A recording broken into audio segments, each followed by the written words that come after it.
Пошли. Все вместе. Какие ваши доказательства? They want you to comply.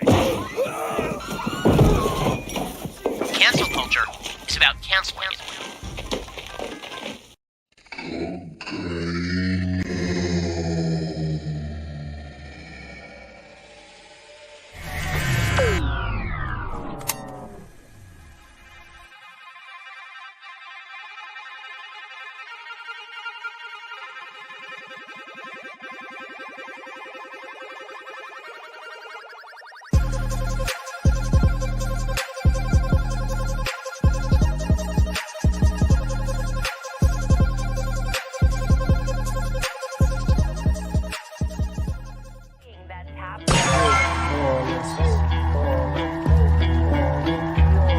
And they believe that they can then shut up. Right through me, the clever, subdue me, the tabloid, untie me, I'm empty, please fill me. Can I tell them never had a gun, but it's the wax that the Terminator X run. Now they got me in a cell cause my records ain't sell, cause a brother like me said, well, it's one like this, immaculate conception. I transform like this, perform like this, which yells you a new weapon. I don't contemplate, I meditate, then off your head. This that puts against the bed, this that I got realness, I just kill cause it's in my DNA. I got millions, I got riches building in my DNA. I got dark, I got evil that rot inside my DNA. I got off, I got trouble, some heart inside my DNA. They seem animalistic is what I mean. No, they're worse than animals. The woke mob, they ruin everything. They stopped Ben Shapiro from going to events and speaking. They stopped Ann Coulter from doing it. I will never surrender even a single inch of ground to a pitchfork mob. You never cave to the mob. We will never bow to the mob. Ever. No matter what. Do you see the final expression of cancel culture in terrorist groups like We'll see who cancels who. They want you to comply. Oh, that intro is so good. Holy shit. That's so good. I'm glad you all liked it. I spent a lot of time working on that one. Oh, shut the hell up. Yeah, how was your weekend, friend? Because mine was working with Mike all weekend. And I love how today we realized there was a fuck up. Yeah, we realized there's a fuck up today, and I'm like, oh, you've got to be joking. There's a spelling error in like one of the titles, and I'm like, oh, fuck me. To be fair, no one noticed. You could have waited. No one would have noticed. It was, political was spelled wrong, but not like in one frame. No one would have noticed it. But. Yeah, I patched it. We'll have a better intro soon. We are, for those who are curious, the cartoon is coming back. It's just being revised to add Ariana. And we also have, actually, I won't spoil the other surprise. Lance will have that for us soon as well. But welcome, Ariana. Thank you so much for having me. I'm so excited to be here, and the chat is so supportive, so it makes me even feel like I'm more at home. So I'm so excited. Prepare to be sick of me. I'm just kidding. It's a TikTok sound. But thank you. I'm so excited to be here. If they're not sick of me, then they won't be sick of you. There is, sorry to ruin this, but there's a weird hum in the background. I want to hear that. Oh, it's gone now. Who's doing that? That's just in your brain. No, I hear. I hear what you're saying. It's like a breeze. It might be my heater because I was freezing, but I can turn it off. No, turn the heater on. It's okay. Now I'll be fine. I'll survive. It's bothering me. You got to shut it off. Are you sure you're on the right mic? Are you sure you're on the right? Wait, are you sure you're on the right mic? It could just be a mic thing. Hold on, let me turn it off real quick. Actually, the mic sounds too good to be the headset. Mm-hmm. Is that better? Yeah, there we go. Yeah, that's what it was. If we start seeing icicles form on your hair, though, you could turn it back on. I'm gonna blame Matt. Freeze for the good of the show, Ariana, please. For the good of Matt. But we should say it's episode 100. I can't believe it. We've been doing this for 100 episodes. 100 Thursday. Well, today's Wednesday, but at least for 100 weeks. Almost all consecutively. Maybe we take like Thanksgiving week, but we're not going to do that this week. Next week. We're doing a show next week. Just on Wednesday. We're doing Wednesday tonight because I was busy tomorrow, and usually they do it without me, but it's episode 100. Got a new member. So Wednesday tonight, Wednesday next week. And then I guess the only week we take off is Christmas week? Like other than that, this whole 100 time, consecutive weeks. This whole time, I thought it was Thanksgiving this week, which is why I thought we were doing a show today. I'm sorry. No, Thanksgiving is next week. I just couldn't. I just couldn't. You crazy Americans and your weird Thanksgiving. Canadian Thanksgiving, that's the only real one. Wait, you guys have a Thanksgiving? Yeah, it's in October. Yeah, ours is all about the harvest, not about the whole like colonial genocide being friendly. Yeah, we were ahead of that one. But do you all fight with your family? Because if so, then that's a real Thanksgiving. Not my family. Oh. We also don't have They fight. Oh, you voted. You support Trump, eh? That's how they do it. Though. They gotta. Yeah, it's the same fight, but with A at the end. That's it. I'm sure then we fight about other apologies stuff, like immediately but not after. politics. Yeah, Yeah. I'm sorry. Sorry. I'm sorry. how it is. Sorry. I'm Not sorry. Sorry. I know. I'm too embedded into American culture where I'm speaking American now. I'm losing my Canadianness. It baffled me the first time I watched. It baffled me the first time I watched David and Lance on their respective YouTube, Twitch streams, because I was expecting the heads to be like Terrence and Phillip in South Park. You know how many times I heard that joke over the course of my life? Every time.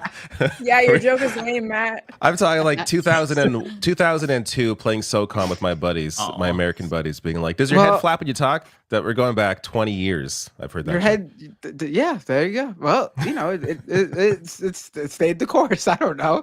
Give me a break. Yeah. How is my? I'd how is rather my, have that be how the is my mic? perception for us than just being American. Oh, I'm not complaining about it. I just think it's funny. Yeah. How is my mic synced up with my voice, by the way? Because I am. This is my first stream since I got the new Mac Mini, because my other one was dying. Nice. And you so get the small one, the tiny one, the tiny one, the new Mac Mini cool. M4. How's the sync? This is the first looks time perfect. I'm doing Seems good. Perfect. Yeah. Knocked out of the Buttery park. smooth. No cracking, no popping and cracking. It's good. No popping. Yeah. If you like the quality of Matt's microphone on his new computer, go to apple.com/theleftistmafia for 10% off. If you use our coupon code, that's apple.com/theleftistmafia. If you like the way my mic sounds, actually, go to youtube.com/Matt Binder and drop a super chat, because I need to pay this shit off. Yeah, I was gonna say I don't do like an Apple commercial here, but the Macs with the M1 chip or the M chips are so much better. Like I replaced my old iMac with a laptop that's an M chip, and it's just everything works now. When it had so many issues before, it's a big difference. I mean, my previous Mac Mini was the first M1 chip, but I've been using that for nearly 4 years now. So it's I think it just wore out its welcome. Yeah. And also it was the smallest. A word to the wise: don't get the small hard drive sizes, because it actually not only do you like run out of space quicker, like sure, use an external drive. No, it's not the problem. The problem is with SSD drives, they only have so many times they could rewrite before the drive starts to die. And so if you have a smaller drive, it's got to rewrite many a times, because you're. Is that legit? I didn't know that. Yes, that is legit. Yes. So definitely I didn't get a huge drive. It's just the 512 gigs instead of the 256 gigs that was on my old one. But man, it's a huge difference. I'm never going 256 gigs again. This is news to me. Yeah. Yeah. Anyways, we talk politics sometimes. Anything happened this week? I don't even know. What's happening? There was so much that it was overwhelming. Like, where do you even begin? Yeah. Where do you begin? There's a lot. So there was a tweet from, I don't know who, but somebody said that Nancy Mace, over the past 36 hours, tweeted more than 230 times about the one trans lawmaker and the bathroom that she should use. 230 plus times. And I don't even know how to respond to that. Usually I would see that and I'd salivate over it. Oh, I've got to make a video shitting on her. It's just overwhelming. There's so much. I don't know what. I'm so bogged down. It's exhausting. I find it really exhausting. Was it in 2004 that like they finally passed a single trans bill in like North Carolina or something, and the NBA like banned ever playing there, and that was like how much the culture has changed since then to now. Yeah. In terms of now, I feel like the right is starting to win these ridiculous arguments. Like we get to control where people like piss and shit. and people are like, yes, this is something that we should spend resources on and time and care about and be mad about. Yeah, it's more important than anything else. And if you go back 2 years, Nancy Mace was saying she was pro-trans and pro-gay. Now, take from that what you will. Whenever a conservative says that they're pro-LGBTQ, usually it's one of those love the sin or hate the sin situations. But I mean, you know, it's better than frothing at the mouth hate and trying to police where people shit. But now she's made this her whole identity. It's funny because a couple of years ago, she called Marjorie Taylor Greene batshit insane on Twitter. And now she has morphed into almost a more like deep fried version of Marjorie Taylor Greene, where she's almost more obsessed than Marjorie Taylor Greene. And I don't know what to make of it. Like the country is, everybody's just losing their fucking minds. I heard she used to listen to Leftist Mafia, Hassan, and Chapo Trap House too. I mean, come on, it's very clear what's going on. She's an opportunist. She's the most clear opportunist I've ever seen. She goes with whatever way the wind is blowing. She is. Did you hear the story about how on January 6th, during the storming of the Capitol, apparently this had leaked afterwards, but apparently she had discussed with her staffers about going into the mob in order to try to get assaulted so she can use it to garner attention for herself. This was something she legit. She is the most obvious opportunist. Like, you know what? At least Marjorie Taylor Greene, at least it appears that she actually believes in the insane shit she believes in. Like, at least there's that. Like, you know, Nancy Mace is the most clear-cut opportunist I've ever seen. Anyone who's a MAGA or Trump person who looks at what she's doing and thinks she's on my side is just as much as a fool as Mike Figueredo was 2 seconds ago, saying how she used to be LGBTQ plus. Well, I don't think that I believe her. I'm just saying she changed her posture. He did say take it for I'm joking with you, Mike, but she is the most clear-cut opportunist, the perfect example of someone who's got no belief system except herself. All she cares about is herself and what's going to further her career, and it's that above everything else. The only thing Nancy Mace believes in is Nancy Mace. Sounds like you're describing the Republican Party in totality. Right. Yeah, that's a lot of them. Right.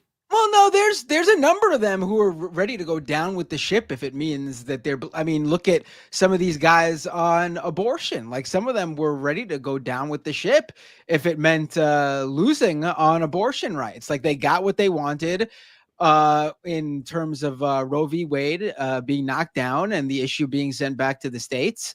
And they were willing and ready to lose. I mean, they've lost. They lost many seats over this over time. Now they've since after this past election gained some back, but this is going to continue to be an issue for them as states continue to chip away at abortion rights. And there are people who are ready and willing to lose whatever political capital they've gained in order to keep what they got out of for the pro-life movement. That's something they believe in. You know, I don't agree with it, but at least you know where they stand. Those individuals stand on that. I think they realize that policy doesn't matter now. All they have to do is wait out the clock. They could do unpopular shit and then lose power and then just wait until something changes, the economy, goes south, and then automatically it'll be an anti-incumbent election and they'll come right back in. Because that's what happens. Like the country oscillates back and forth every single election almost. And I was listening to this focus group that Axios talked about. These were people who voted for Hillary in 2016.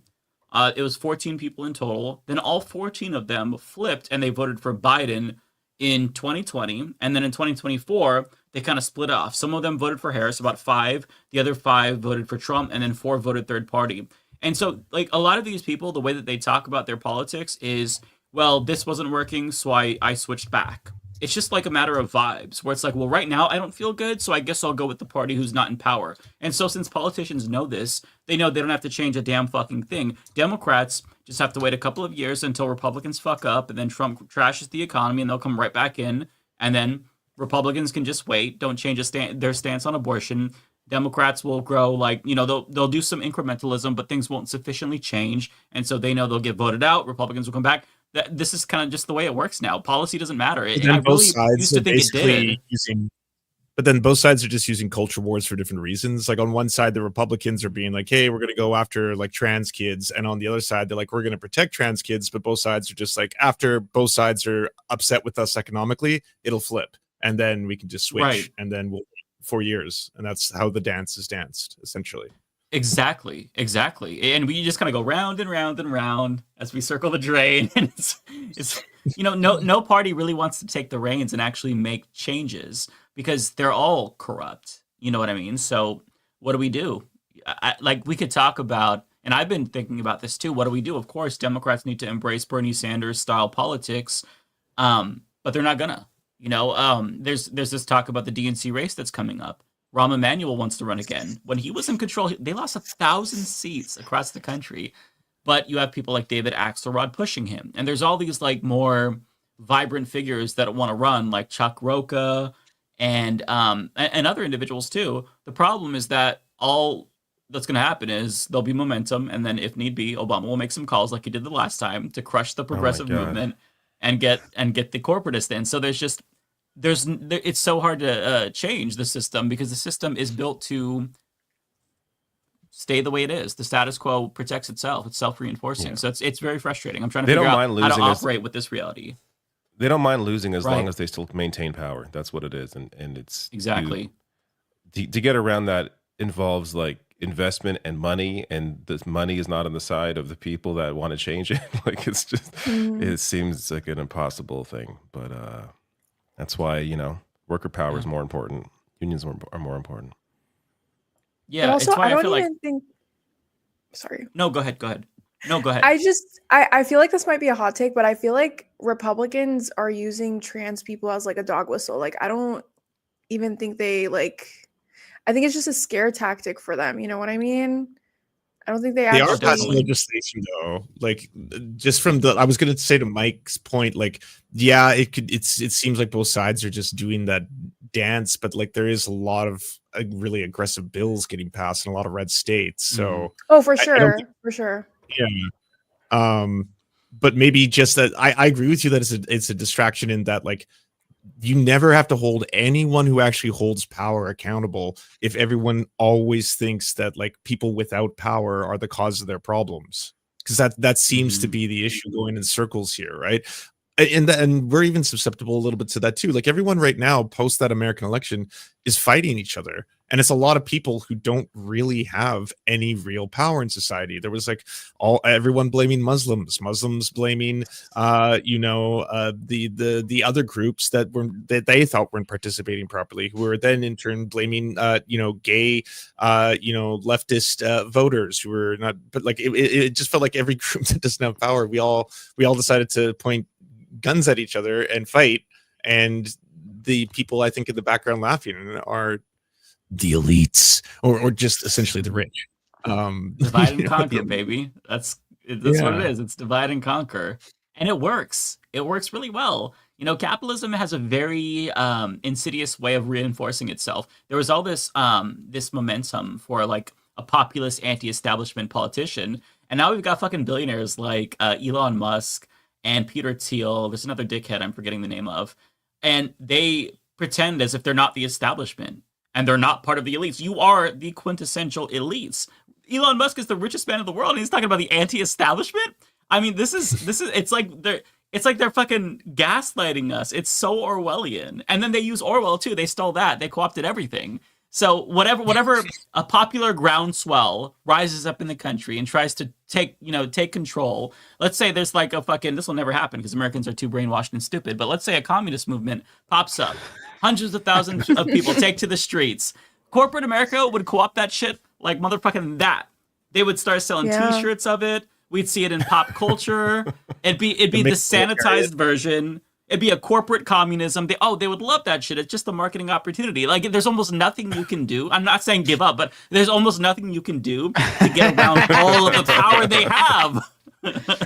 There's nothing you can do. It's all hopeless. I'm not saying give up, but it's done. It's done. It's done. Okay, it's done. I mean, I don't know what to do in that situation. Like, it's crazy. I feel like that happened in 2020, though. Like, we had this whole uprising. And then it became super corporatized.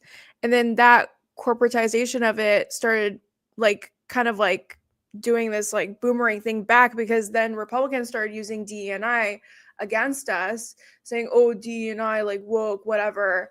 So yeah, like Mac, I think you're totally right. Like it's so hard. I don't know.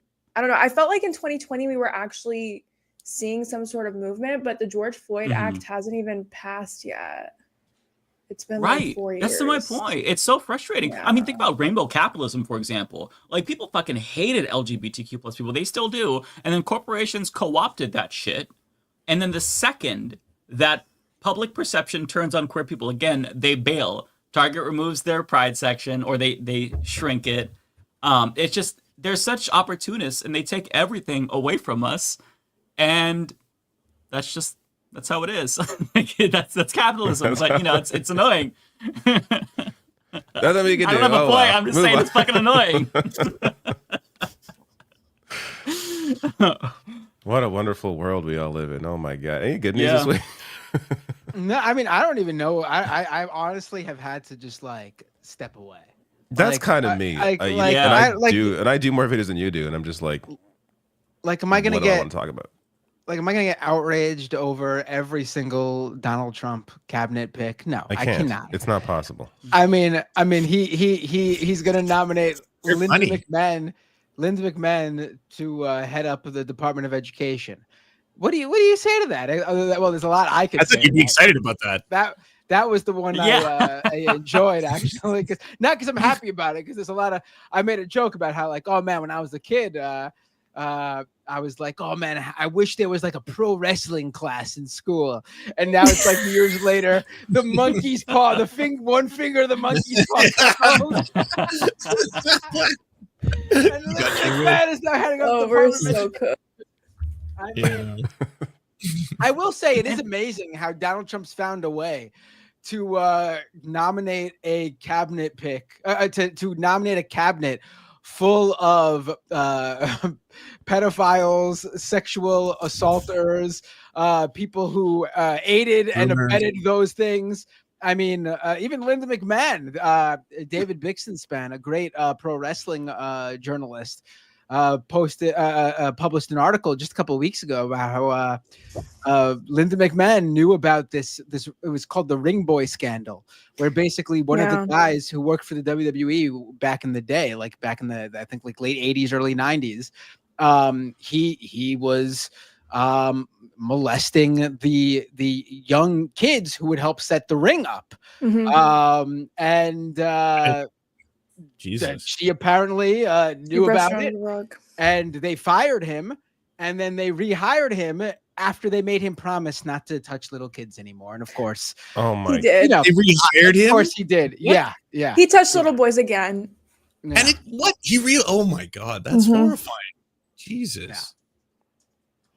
I hate people so much. It's like a requirement. You have to be a sex criminal to be part of this administration. Before, that used to be disqualifying. Somebody made the point on Twitter, or Blue Sky, I don't remember which one, that like one of these picks would have been a major scandal, and it's just one after another after another. Dr. Oz, Matt Gaetz. I mean, and then John Fetterman might vote for Mehmet Oz. I mean, what a clown show we are. Because everyone's capitulating to power. Have you seen how fast that happened? Vice News is like now pro-Trump, pro-Elon Musk. There's like the Joe Scarborough. Vice News? What? TYT. Wait, I didn't see Vice News. What? So if you go to The Intercept, there's a story on how Shane Smith and Vice News are now praising Trump, going after immigrants, calling them illegals, and like they're completely like, you know what, we're pivoting to the right. The same thing with like Joe Scarborough now doing this whole like, hey, Trump was a fascist. No, he's not. We're going to Mar-a-Lago. He was misunderstood. And then the funniest one being the jank one of TYT, where he's like, I was never listened to once by the Democrats, but now Elon is responding and saying that he's going to listen to my ideas on the Pentagon. Oh yeah, I saw the jank one. The best line from that tweet is, who sounds more open to you? And it's like, are you fucking kidding me? Like, are you fucking kidding me? Who sounds more open-minded? Oh my fucking God. It's just insane.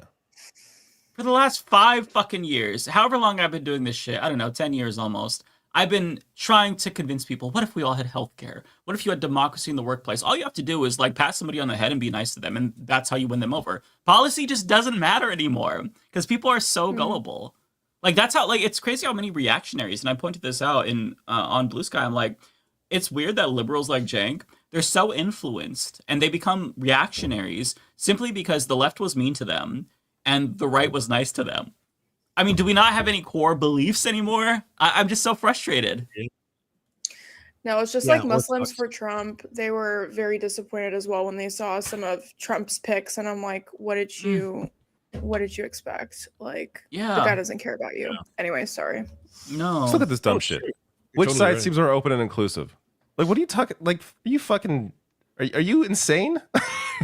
All because Elon Musk replied to a tweet of his. That's all it took for him to be like, you know what? The right wing is more open and inclusive. Insane.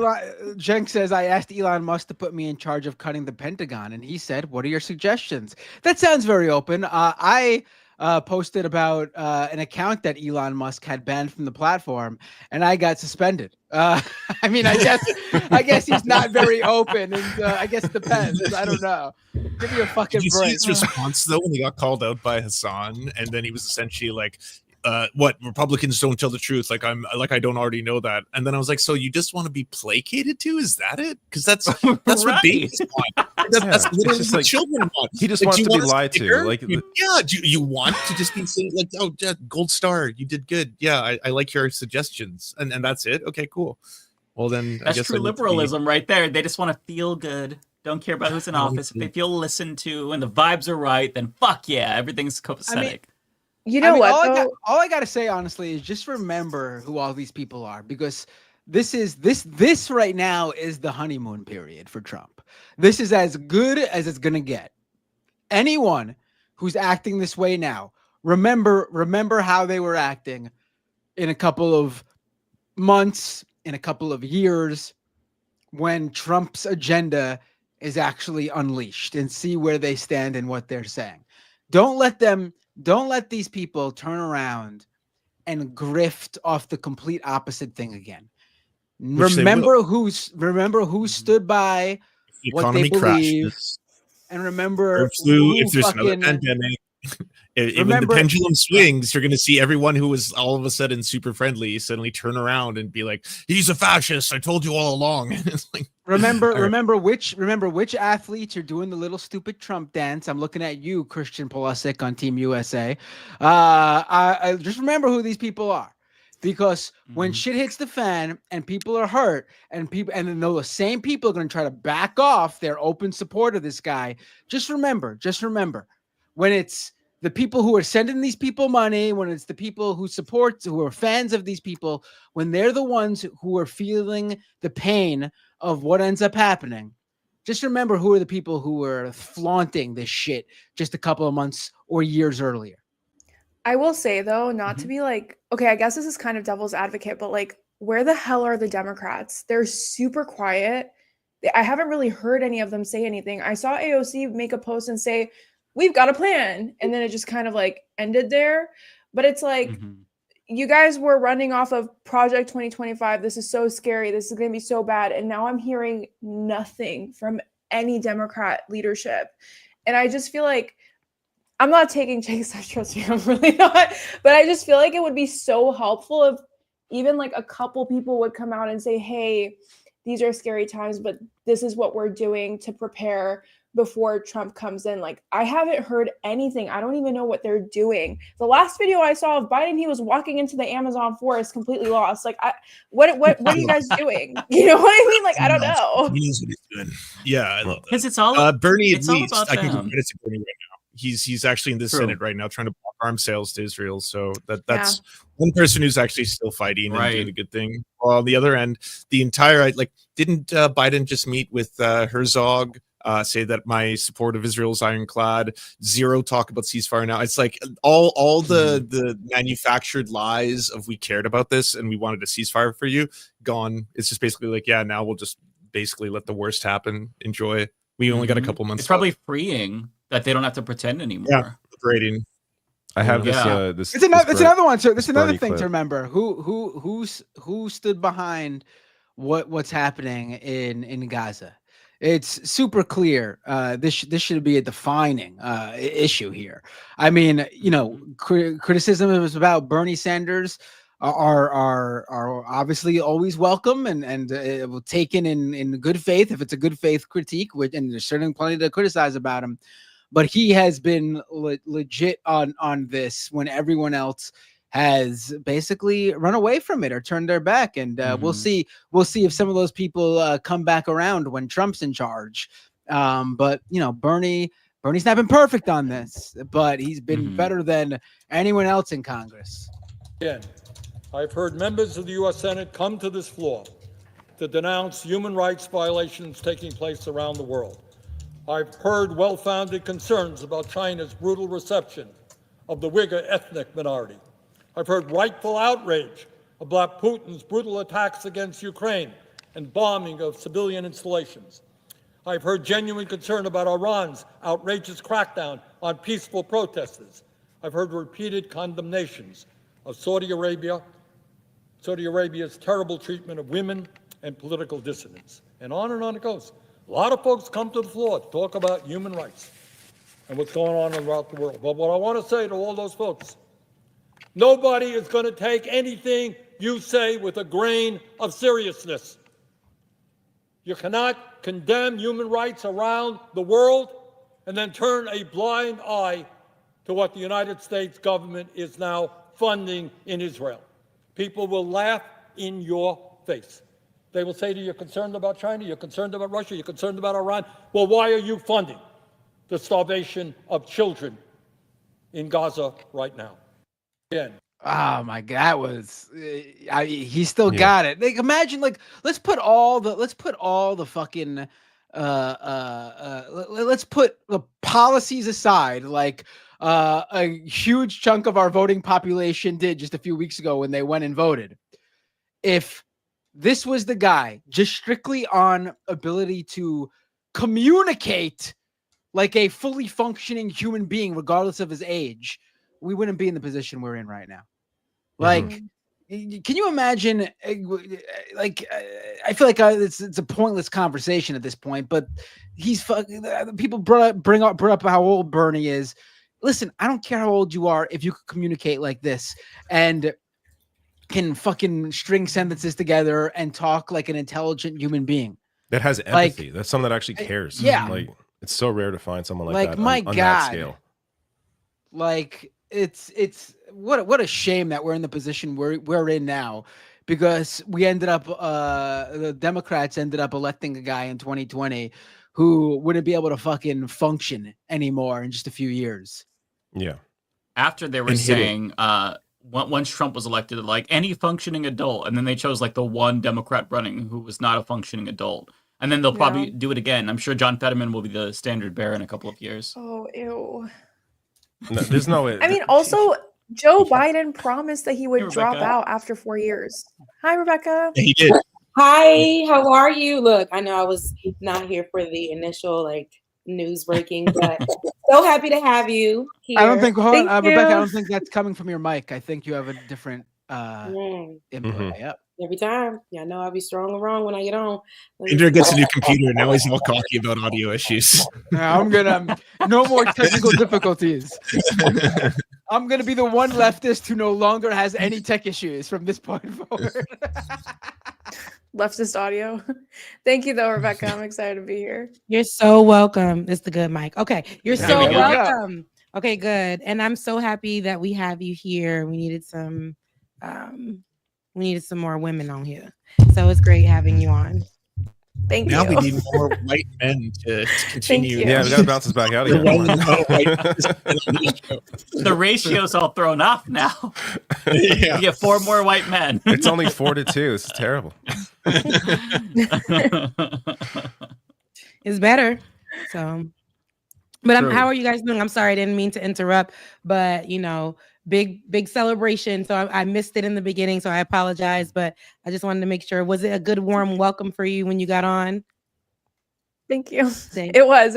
Everyone was very nice. Thank you. Good. Good. Look, because I wasn't here. So, but I know they are going to be nice because they're so loving, and I know that it was going to be all great for you. And the intro. How did everybody like the intro, guys?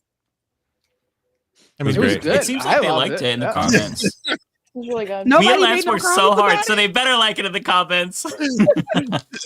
Y'all didn't see it. Look, the comment section didn't realize it was like, all done up, different, changed. I like it. It seems like they were positive. I love how, like I was saying this earlier, I'm like, there was that one spelling error that we didn't realize until today, and I could not just leave that in there. So I had to fix that because that kind of stuff drives me nuts.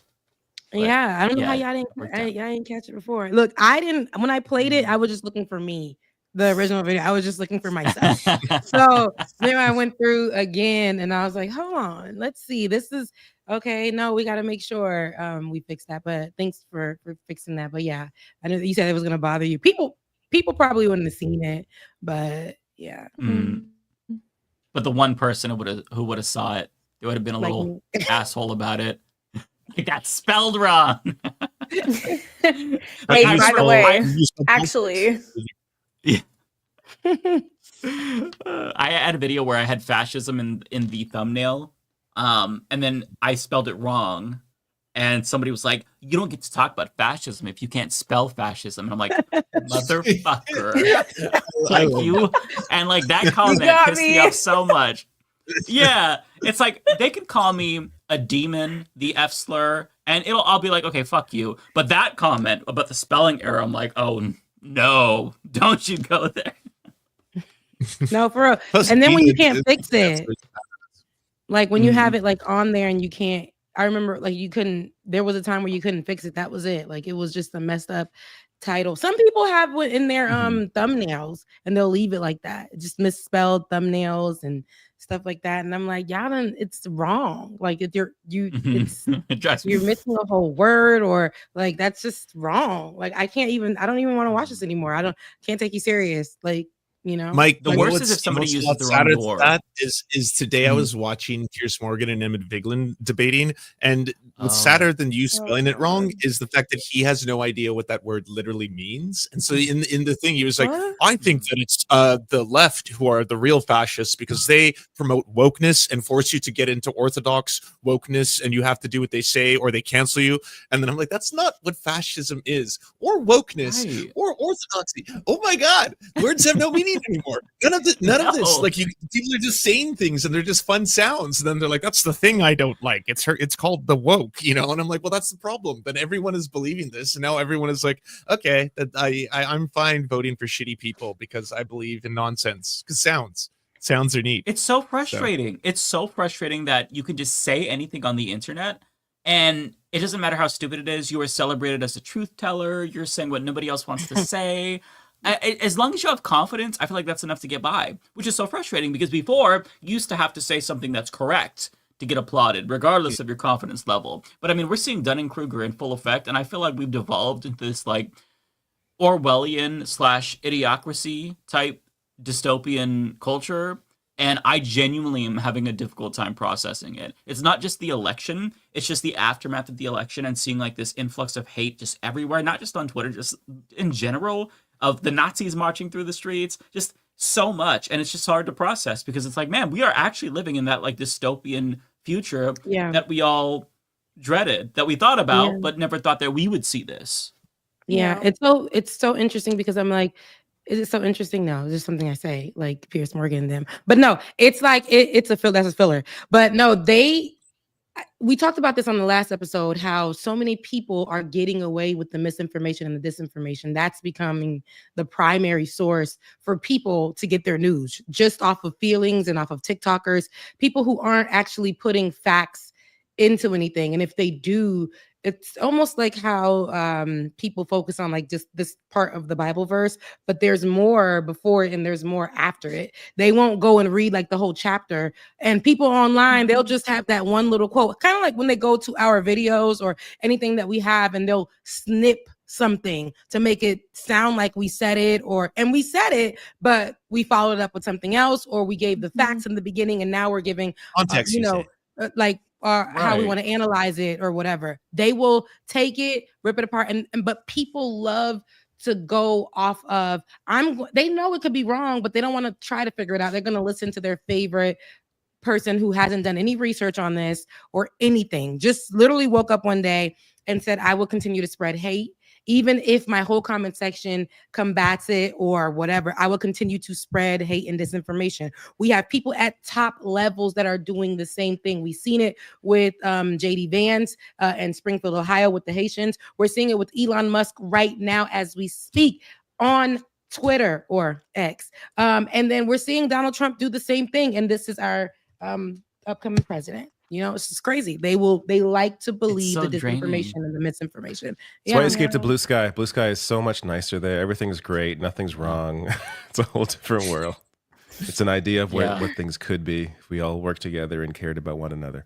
It's Blue Sky. Creeper vibes. Go ahead. I'm sorry. Just want to add on real quick. No, I don't like Blue Sky either. It's kind of giving boomer, like the boomer version of Twitter. Yeah, I mean, it's elder millennials. Excuse me, we're elder millennials. Thank you very much. Everybody has that long I'm name. sorry, guys. Blue Sky. No, Blue Sky is I'm liking really it. I long mean, name. I also have a very skewed version of Blue Sky because I have way more followers on there than I should. But I think it's fine. I like it. I think it's the feed is much more refreshing in terms of what it shows you for the first time. By the way, like there's been a noticeable change. Blue Sky was just a million new people joining every day.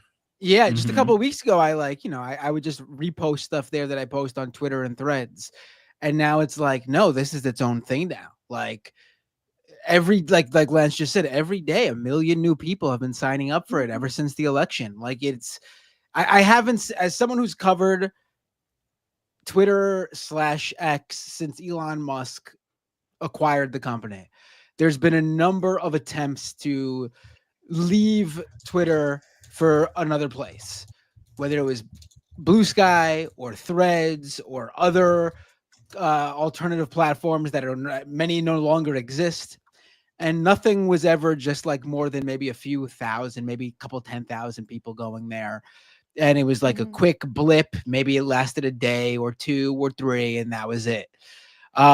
This is completely different. This is something that's not happened before, where a alternative platform has had sustained growth and people are actually leaving Twitter and deactivating their account and moving on to Blue Sky and staying there and not just signing up and fucking back off to Twitter. They're actually staying there and using it. Just this week, Blue Sky surpassed Threads in daily active users. Wow. And MILF Hunter. Blue Sky. That's on the App Store. Yeah, it was like Blue Sky, MILF Hunter, something, then Threads, then something else. Yeah. That's by the way, another Paul, site I'm on I Blue moved Sky to. and MILF Hunter. I'm on MILF Hunter both. as well. Yeah, at Human Support on You said MILF MILF Hunter? Yeah, I would say the feed Wait, I on gotta get MILF the name of it. Hunter Let me pull up is the much better list. than any of those sites, but I mean Lance would know about that. but I do think there's movement. Sorry. MILF Messenger is number 2. It goes Blue Sky, MILF Messenger, Threads, Instagram, Facebook. Hunter sounds a little. I don't know if that's. So MILF It sounds Messenger is very the number aggressive, 2. right? Yeah, It's a real sounds a little place? too aggressive. It's the number 2 top charts for social and communication. But number 1 is Blue Sky. Threads is 3, Instagram, then Facebook. But I'm guessing MILF Messenger costs a lot less than Threads, Instagram, or Facebook. What's on MILF Messenger? Well, there's only one way to find Just out. some moms hanging out. Oh God. Really? Well, all right. Look, I'm gonna see about that. But no, I can't. I'm not a mom. But on Blue Sky, I remember months ago when people were leaving Twitter. I want to say it was months ago. It could have been a year ago. I don't even know when I signed up for that thing, but but I remember you had to get a link sent to you to get in it. It's like And so I invite did. I know Olay sent me a link and I went on it and I was like, I don't even know. I don't know. It was so basic that I didn't know. I liked the fact that it was out of weird. It was so strange. There was all these weird terms, and people were talking about Alf's dong, and there was like instead I of was out of there. tweets, they were called skeets and all that kind of stuff. And that's when David, you were like, "It's too weird over there. I don't like it." Yeah, I was like, that's when I was like, I don't want to be here. When it's now you're developing out of but nowhere, now the culture's changed there. It actually it reminds me of what Twitter was like in like 2010, 2011. Like it. That's the vibe I get on Blue Sky now. It's just like it's nice. It's so blue, right? It's And nice. it's giving me a little bit too.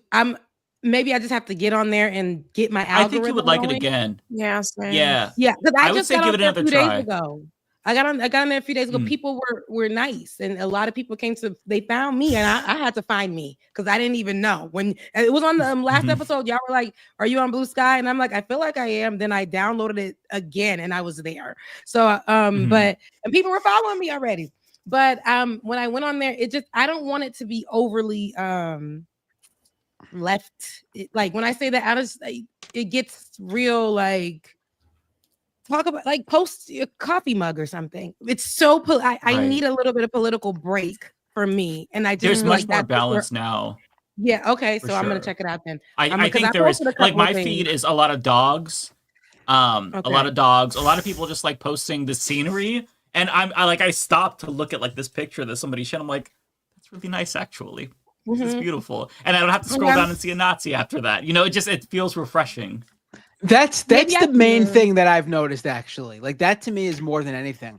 Twitter is basically just like you fucking post something and then your replies are just all blue check marks. You want to know what Nazis think about anything that I say? You got an app for that. That's the everything app. Anything I think of, I can know what Nazis think of that opinion right away, instantaneously. Like 20 of them. They'll just fill up the replies, and they're all real Nazi angry. messenger.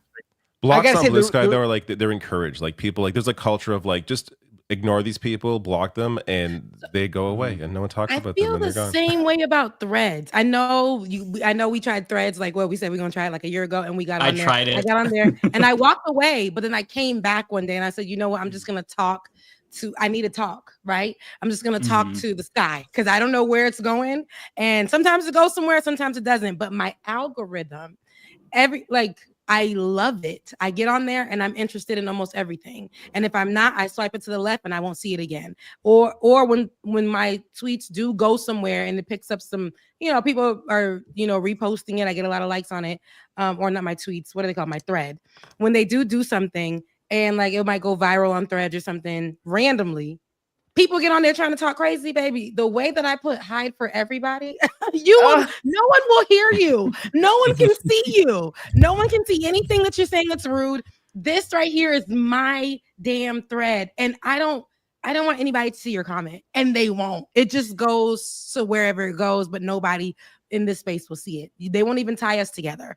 So I love that I can control what is said on my stuff, especially when people be mean or whatever the case may be. I love that. So when I go to Blue Sky, like I said, it just my eyes can't handle the way it's just so and I've been left Twitter. Y'all see me, I rarely post over there. I'm only there for real to check our DMs. And other than that, I would delete it. I would really delete Twitter a long time ago. I went on there. Every time I pop up on there, I will see like Elon Musk literally posting something racist, something against women, something like recently it's the Miss Universe, I believe it was. And oh my God. And that comment that he made about the white girl who won. And then there was Chidima, and I don't know the white girl's name, so I don't want to be disrespectful because she did win. But then there's Chidima, who won, and she was first runner-up, and she won Miss Nigeria. And I don't know why he went and was like made this comment about we got this. I think she's born a woman, and we're back to nice size, healthy size, born a woman. We're getting back to normal or something that wins saying that she wasn't trans. She was born a woman and that she was healthy sized, slim or whatever the case may be. And it just I'm like, why is this man? And he's part of the people. He's part of the Trump's super team. And I can't do it. Guys. No, you know what the biggest gag of that is though? Miss Universe is literally owned by a trans woman. Really? I didn't know that. Really? Didn't know. Yes. Miss Universe is owned by a trans woman. I didn't know that. Oh my God. Yeah. The more you know. That's really cool. So she should ban cis women then. You want to see a meltdown? Then every cis woman will competing. If you want to talk about I would trigger, actually love to see oh this. my word, the right would lose their shit. That might be the first like actually politically active thing that could happen. They would get so mad that would be ineffective in any other way. They couldn't organize. Yeah. They couldn't actually control government. They would all just like quit. They would be like, oh my god. They would start shitting their pants, frothing at the mouth. So I never pay attention to this stuff, but the reason why I saw it was because of the Nazis on Twitter. So I saw it was an America First post or whatever, where it's like, oh, this woman is the first blonde-haired, blue-eyed woman to win in 20. I'm like, this is straight up like Nazi propaganda we're seeing. Like this is Nazi, like literally Nazi shit. What? Why? And they what were the fuck? They in the video you can see after they called her the winner, the first runner-up again was Miss Nigeria, who already has stress because she's actually born in South Africa. South Africans didn't want her because they said she was her parents is Nigerian. So then she had to go through that whole thing, and Nigeria picked her up and got her all the way to Miss Universe. And she was first runner-up. And when she walked away after they called the winner for the young woman who won, which I mean, like she won, right? That's it. But when she walked away, you can look in the background and the whole crowd runs up to her, the black girl, the first runner-up, and the other girls just standing there. And I guess a lot of white people took offense to that, so they took online and they were like, oh my God, she's the winner and she should have been the center of attention and she should have. But the story of the first runner-up, I think, was in everybody's hearts, and for her to win first runner-up and how she got there, I think was more so like, so they went to go love on her, but them white folks was mad online. They was upset. So I think, all the Nazis got out, and then they, it got to Elon, and Elon posted something. I'm like, how can this man be in charge of Twitter and be so hateful and it's so I want to get away from that. That's not my life. It's just so much hate and evil that spews from that thing. You turn it on and it's just like bad. It's dark. It's so bad for your mental health. Yeah. And I think it's really important now that people find something that can actually help their mental health, because you have to take care of yourself before you can take care of anyone else. And right now, everything always consistently seems like depressing and dark. And I keep telling everyone, you need to like find that activity, whether that be like, walking your dog or loving one of your friends or something like that can actually improve the quality of your mental health before you can then start helping other people or start working on other stuff, or even organizing in like, your workplace or something like that.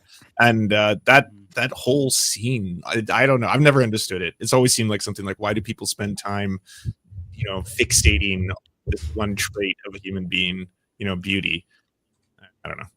They said she's the most beautiful. And the girl's gorgeous. The girl who won is gorgeous. The girl who was first, all the girls are gorgeous. But here they are creating this divisive conversation again. It's about race. They want to put it in all kinds of other things, but it's about race. And it's also about how they're fat shaming as well. Just everybody is getting astray from this whole thing. And I'm like, what the hell what trans people had? No trans person said a thing. And here we are. She's, we got somebody who was born, biologically a female, or who's really a one. Like, it's just, who said, nobody said nothing about nothing. And here you are bringing this divisiveness. Yeah. Can't even celebrate and the these girl. are the same people who say that the left is always talking about identity politics. They make everything about identity politics, white identity politics, or cis politics. Like that, they are literally the ones who won't shut the fuck up about trans people and race and gay people. Like, do you think that like queer people want to be talked about? Like, we want to like fucking smoke weed and play video games. I don't want to like talk about my rights. I don't want to talk about that shit. They don't think you do that. They don't think that queer people are normal people. They don't think black folks are normal people. They don't think brown folks are normal people. They just feel like you have to be white, and white is right. Yeah. And that's it. White is right. Every minority is a threat because they're becoming the minority, and their fear is that they'll be treated as poorly as they treated minorities. That seems like what it is. Like, that's why you hear about this whole slogan, the white supremacist slogan of diversity is white genocide, because they feel like, oh, we're disappearing. It's like, shut the fuck up. You want to be the oppressed so bad.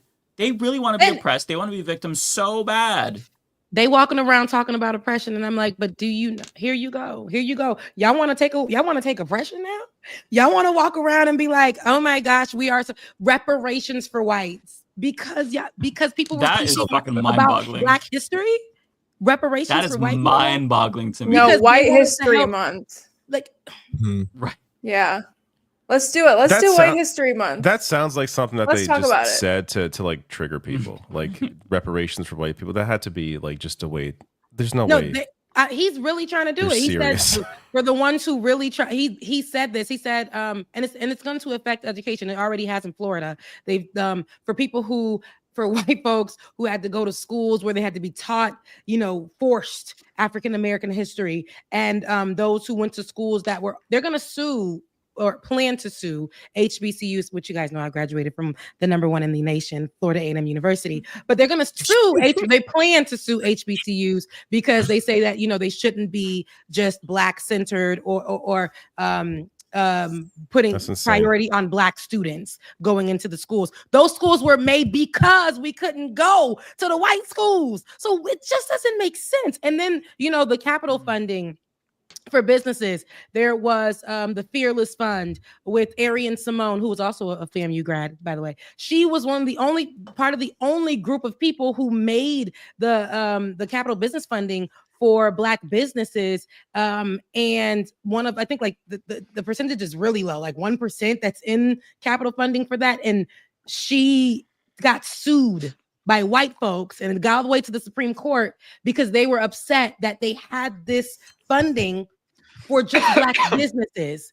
And the Supreme Court ruled it as racist and she can't do it no more. And that was like literally a program to help Black folks. So here is what they're trying to do. They're saying that they're oppressed. There should not be programs that are only for Black. The reason why these things exist is because systemically we are on the bottom of the list for any of that. So we create our own and we help our own. That's how we do it. That's what they do. So we have to do it for ourselves to get education, to get money for businesses, to get grants to go to school, and they're saying, and then to teach us the right way about our history and not what was given to us, as lies. There's actual truth about our history in America and around the world. And they've taught us lies or omitted a lot of the truths. And now they're mad about that. And here go Donald Trump saying that that's basically, he's going to make sure they get restitution for the white folks who were affected after all these years. I mean, this has happened in history too. Like the feminist movement was completely divided. Like white women wouldn't accept brown and Black women. So brown and Black women had to go off and do their own feminist movement. And then white women were doing their own feminist movement completely separate. Like this isn't the first time this has happened. Yep. And they didn't want lesbians as well. Lesbians had to crash white feminist like rallies and stuff like that just to get in to say we're sisters too. We're part of the movement. Like everything is, yeah. We're going backwards. It's so draining to think about all this. We are. Humans are a mistake. I just gotta say, we don't deserve to exist on this planet anymore. It's enough. No, we don't deserve it. Giant long. meteor, it's 2028. We're done. Yeah. One thing that I will say though, because I've been trying to like grapple with this, especially after the election. Like, how do you just exist in a world that's so sick and disgusting, and so many people are cruel, if not most people are cruel? And like, how do you just keep going with that fact? Like, things might get worse, probably will get worse as we get older. I mean, fascism, it's probably going to be exacerbated because there's going to be more immigration once countries have to leave because of climate change. So like, I don't know if things are going to get better.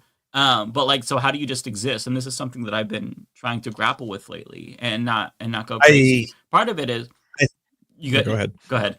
No, you were about to get profound. I was like, I'm interrupting him just as he's getting profound. That's terrible of me. Go. You were getting deep. Go.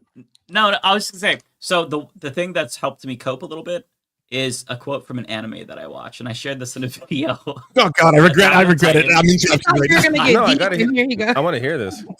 Yeah, so there's a character named Mikasa in my favorite anime, and she said, "This world is cruel, but it's also beautiful." And I'm like, oh my God, that really that hits so hard. Because I was thinking about like Palestine and stuff like that. And it's like, yeah, it's true. It's undeniable that the world is so cruel. But even if you look at like Palestinians, we've just for the past year, we've been watching them die but we haven't watched them live. And there's like, you could see the beauty in the world just through them, the ones that are trying to make it. Like, so I've been seeing these TikToks, like there's these two young boys. They wanted to make hot chocolate in Gaza. And so they had to find the equipment and the ingredients. So they like went on a mission together, and they went to find hot chocolate. And by the end of the TikTok, they did it. They made hot chocolate. And they're like, yeah, that's not bad. Not bad. And like the way that they did it, their friendship was like, oh my God, like you're seeing them walk through the rubble and you're like, holy shit. Like it's just, it's an apocalypse, and they're sitting there making hot chocolate. And it's like, it's really beautiful that they were able to like find beauty in the world, even though things are so bleak. And then there was another guy that he had a little laptop, and he didn't have the power to play a game, but he set up like this L-shaped desk in a tent in Gaza, and he put like this tablecloth over. It was really nice. He lit a candle and his little notepad, and so he was taking notes on Valorant so he can get good, so that way when he has enough money to buy a solar charger, then he's going to clap some cheeks.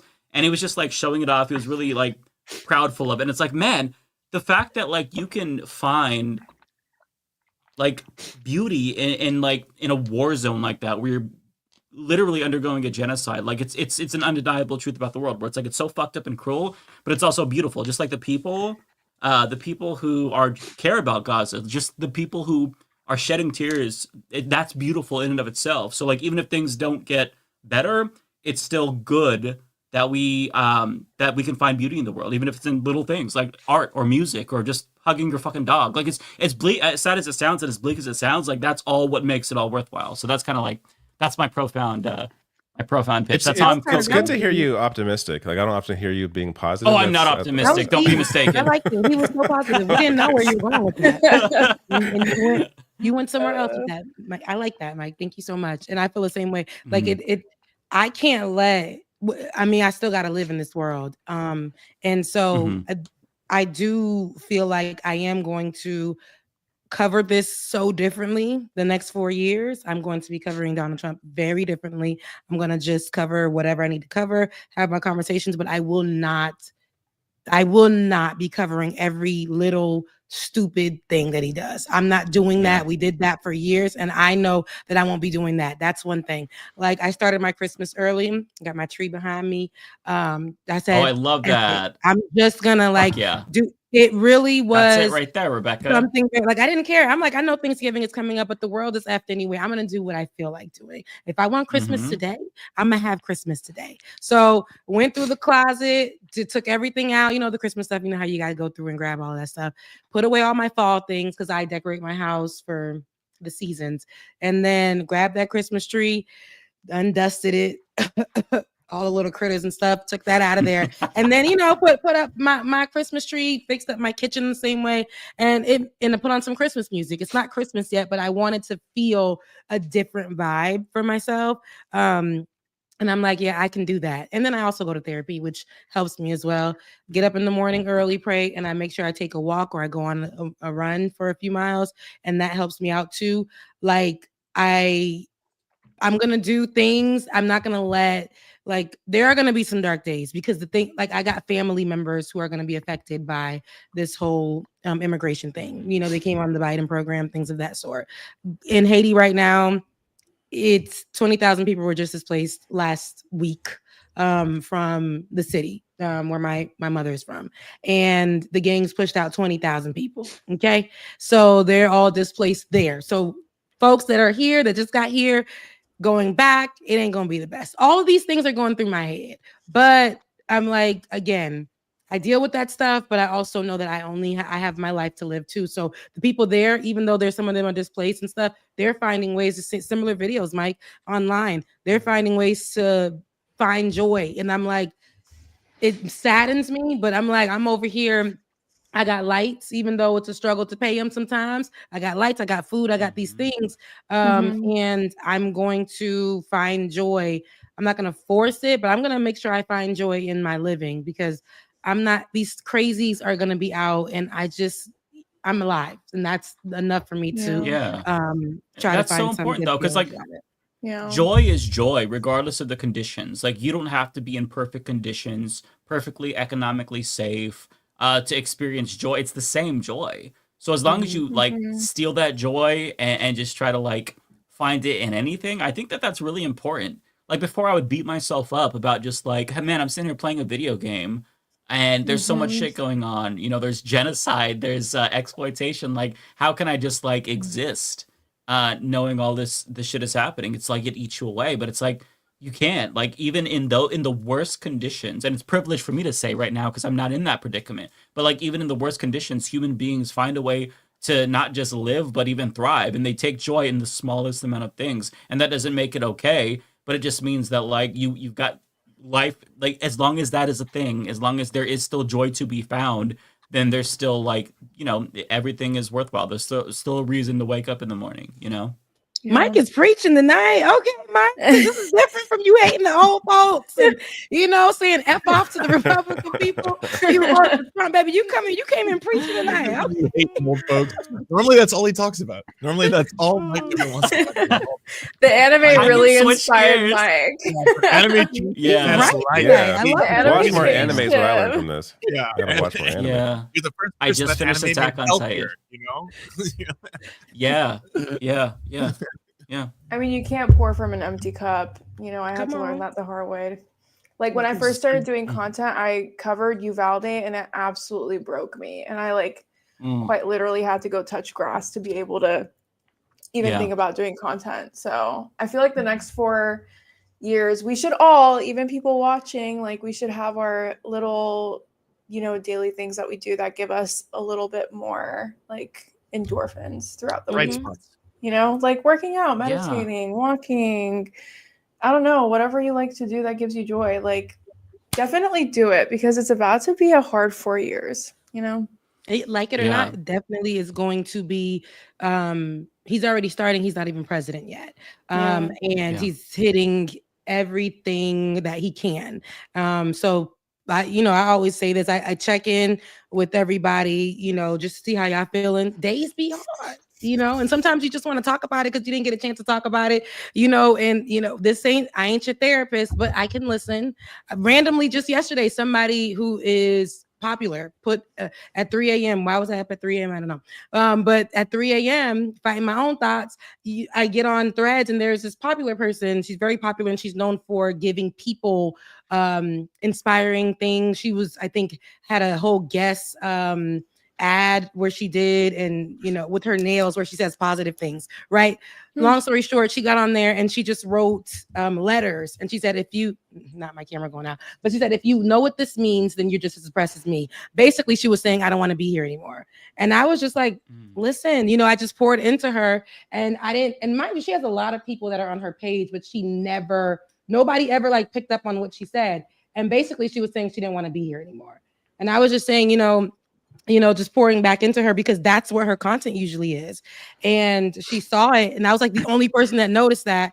And she saw it, and she was just like, wow, thank you for pouring into me. See, people, you don't even know like how much this stuff is affecting people. This past, you know, election, how it just really is affecting people before he's coming in. So it is really important to just kind of, like, if you can, pour into people. But like you said, Ariana, you can't pour from an empty cup either. So take care of yourself for sure. Yeah, absolutely. I mean, I feel like also, I think as creators, we need to be really careful because like a lot of people really fearmonger, especially on the left side of the spectrum. And I just feel like there's so many people that are like literally scared for their life, like LGBTQ plus, like children, you know, so many different marginalized kids. And like, I feel like there's some creators that just kind of hop on and they're like, Trump said he's going to do X, Y, and Z, but like, we don't know if like nothing's been put into effect. Nothing has been made in policy. So I feel like there's definitely like a fine line to walk to where it's like, okay, Trump is doing some really scary things, but like, let's also like be mindful of, you know, and I'm not talking to anyone here specifically. I'm just talking about like people in general and how they speak. Cause there's people that are really genuinely like scared to the point of like having, you know, suicidal ideations or whatever. That's how I feel about the cabinet picks. Like until they're actually there, well, I'm not going to talk about fucking Matt Gaetz or whoever the fuck. Like they're not there yet. Like these are just like things that he made, and it's like, yeah, it's also not really news to me. It's like, what did you expect? Like that's like for at least for my audience, people that, you know, the algorithms, we know how they are. Like people that watch me tend to watch me normally. Like my videos rarely get out to like, you know, that many new people. So it's like they don't need to hear about this yet. Like nothing's happened yet. Like it's people. And by the way, they know, they see the names. I got nothing to add to the conversation. Like it's depressing. There's no need to really discuss it until they're there. But people, also, I feel like and I understand where you're coming from, Ariana and David. But I also feel like people don't know, right? And some people are saying that we survived those first 4 years with Donald Trump. Some people didn't because of his stupidity. Literally, some people didn't. And he 100,000 Americans died, or 200,000 died when he was in office in that first year of COVID. And so much uptick in mass murders and him, being okay with it. We saw what he did with a lot of psychopaths, with the whole George Floyd protests and all that. We've seen a lot of those things, but some people, and I hate to say it, it's like, I don't want to, when I do talk about it, because I ain't gonna like David, I ain't really gonna sit on a lot of these things and stay on them when I do cover it, like on my my other shows. But I do know that a lot of people don't know. They don't know who Matt Gaetz is, or they don't know. Yeah, but then they're not watching political videos. Like if they don't know who Matt Gaetz is, they're not on YouTube watching me. Like they're, you know what I mean? You're watching the people who are giving this information, and then they're going outside. Yeah, and I can't get to those people. I can't get to the people that don't know anything. Like if you're still someone who voted for Trump because you're stupid, like at this point, my video can't get to you. Like it's it's you're in some other rabbit hole, or you're not paying attention to politics at all, and you just don't know what the fuck's going on. And there's some people who are looking for spaces, and especially now, because people who didn't really understand are now trying to find spaces. Because it's so funny. I'm like, I just watch my old videos because I ain't got nothing to say right now. But people are looking for these spaces, and I'm like, I don't know. I know how I get down on Like It or Not, and I know how the conversation tends to go. We do get tense over there, and not in a sense of fear mongering, but we be telling them, y'all voted for this, and we are going to have some really troubling times, but we're gonna have to balance it out. If y'all want to know how to get through these times, then stick with us. I don't have the blueprint. We just gonna have to get through the 4 years. We're gonna cover it. We're gonna tell you what's going on. And Godspeed. No, I'm kidding. But no, like best of luck. One thing I can say is that I went through a very similar moment to a lot of you, where I saw that new video that someone posted of someone doing Schindler's List on a cello in the middle of like totally destroyed Gaza, and it just broke me. And I was like talking to my mom, and I was like, oh my God, I've seen the worst of humanity. Everything's so fucked. And she's indigenous, and she's got a friend out near Saskatoon who lives near a reservation.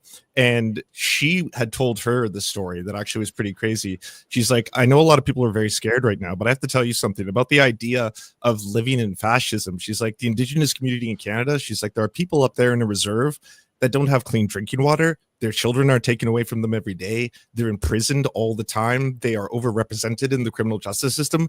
They've been living under this for decades and decades. Even under when you think things are better for you, things are better under a liberal government or a democratic government or something like that in the West, they have been living under just the most objectively horrifying conditions constantly.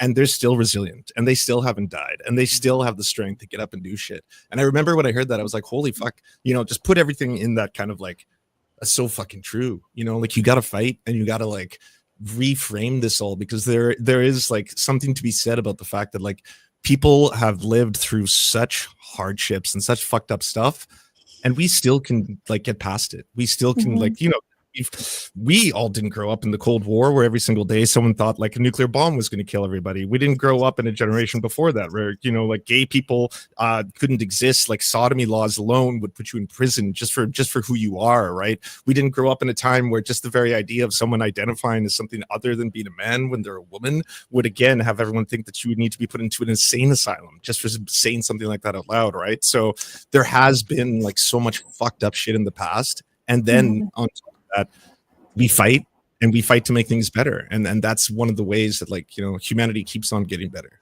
Ideally, yeah. kind of stuff. Even the people who are activists, abolitionists and stuff, they get tired too. If like the stories of those who lived, who weren't assassinated, who have lived long enough to see some of the changes that they fought for take place, their last days or last years, they go take rest. They might move to a whole nother country. We've seen that with some of our favorite people, that they'll go live in another country. They'll lay low for a little bit because the fight can get tiring, but they are still fighting. They pass the baton on to the next generation to do the same by creating a blueprint or just following some of the things that they went by. But it does get tiring, and sometimes I mean, you deserve to rest at some point. You don't always, and I think right now for us millennial, creators, or are you Generation Z, Ariana? Because I'm not sure, baby. I'm Gen Z. Okay. Yeah. We got a Gen Z. We're really mixing it up here.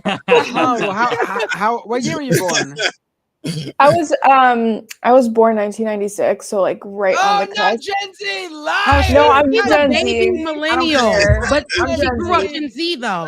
She's a baby millennial. I mean, that's am close not a enough millennial. considering where the hell I am. I am. No, I'll not take a Gen millennial. Z for sure. No offense, Gen y'all, Z. but She's a millennial. I'm not She's a millennial. millennial. Bender, you can't She's not a gatekeep millennial. Gen Z. She's a You don't You know what? have Matt, why don't power. you make a TikTok that can go viral and then we can talk? Ooh. You're a millennial. That's so You're a Gen Z of her to millennial. say. That's so Gen You're a Z of her to millennial. say. Absolutely Gen Z. She just showed Old us. people are on TikTok now. Does it make you Gen Z?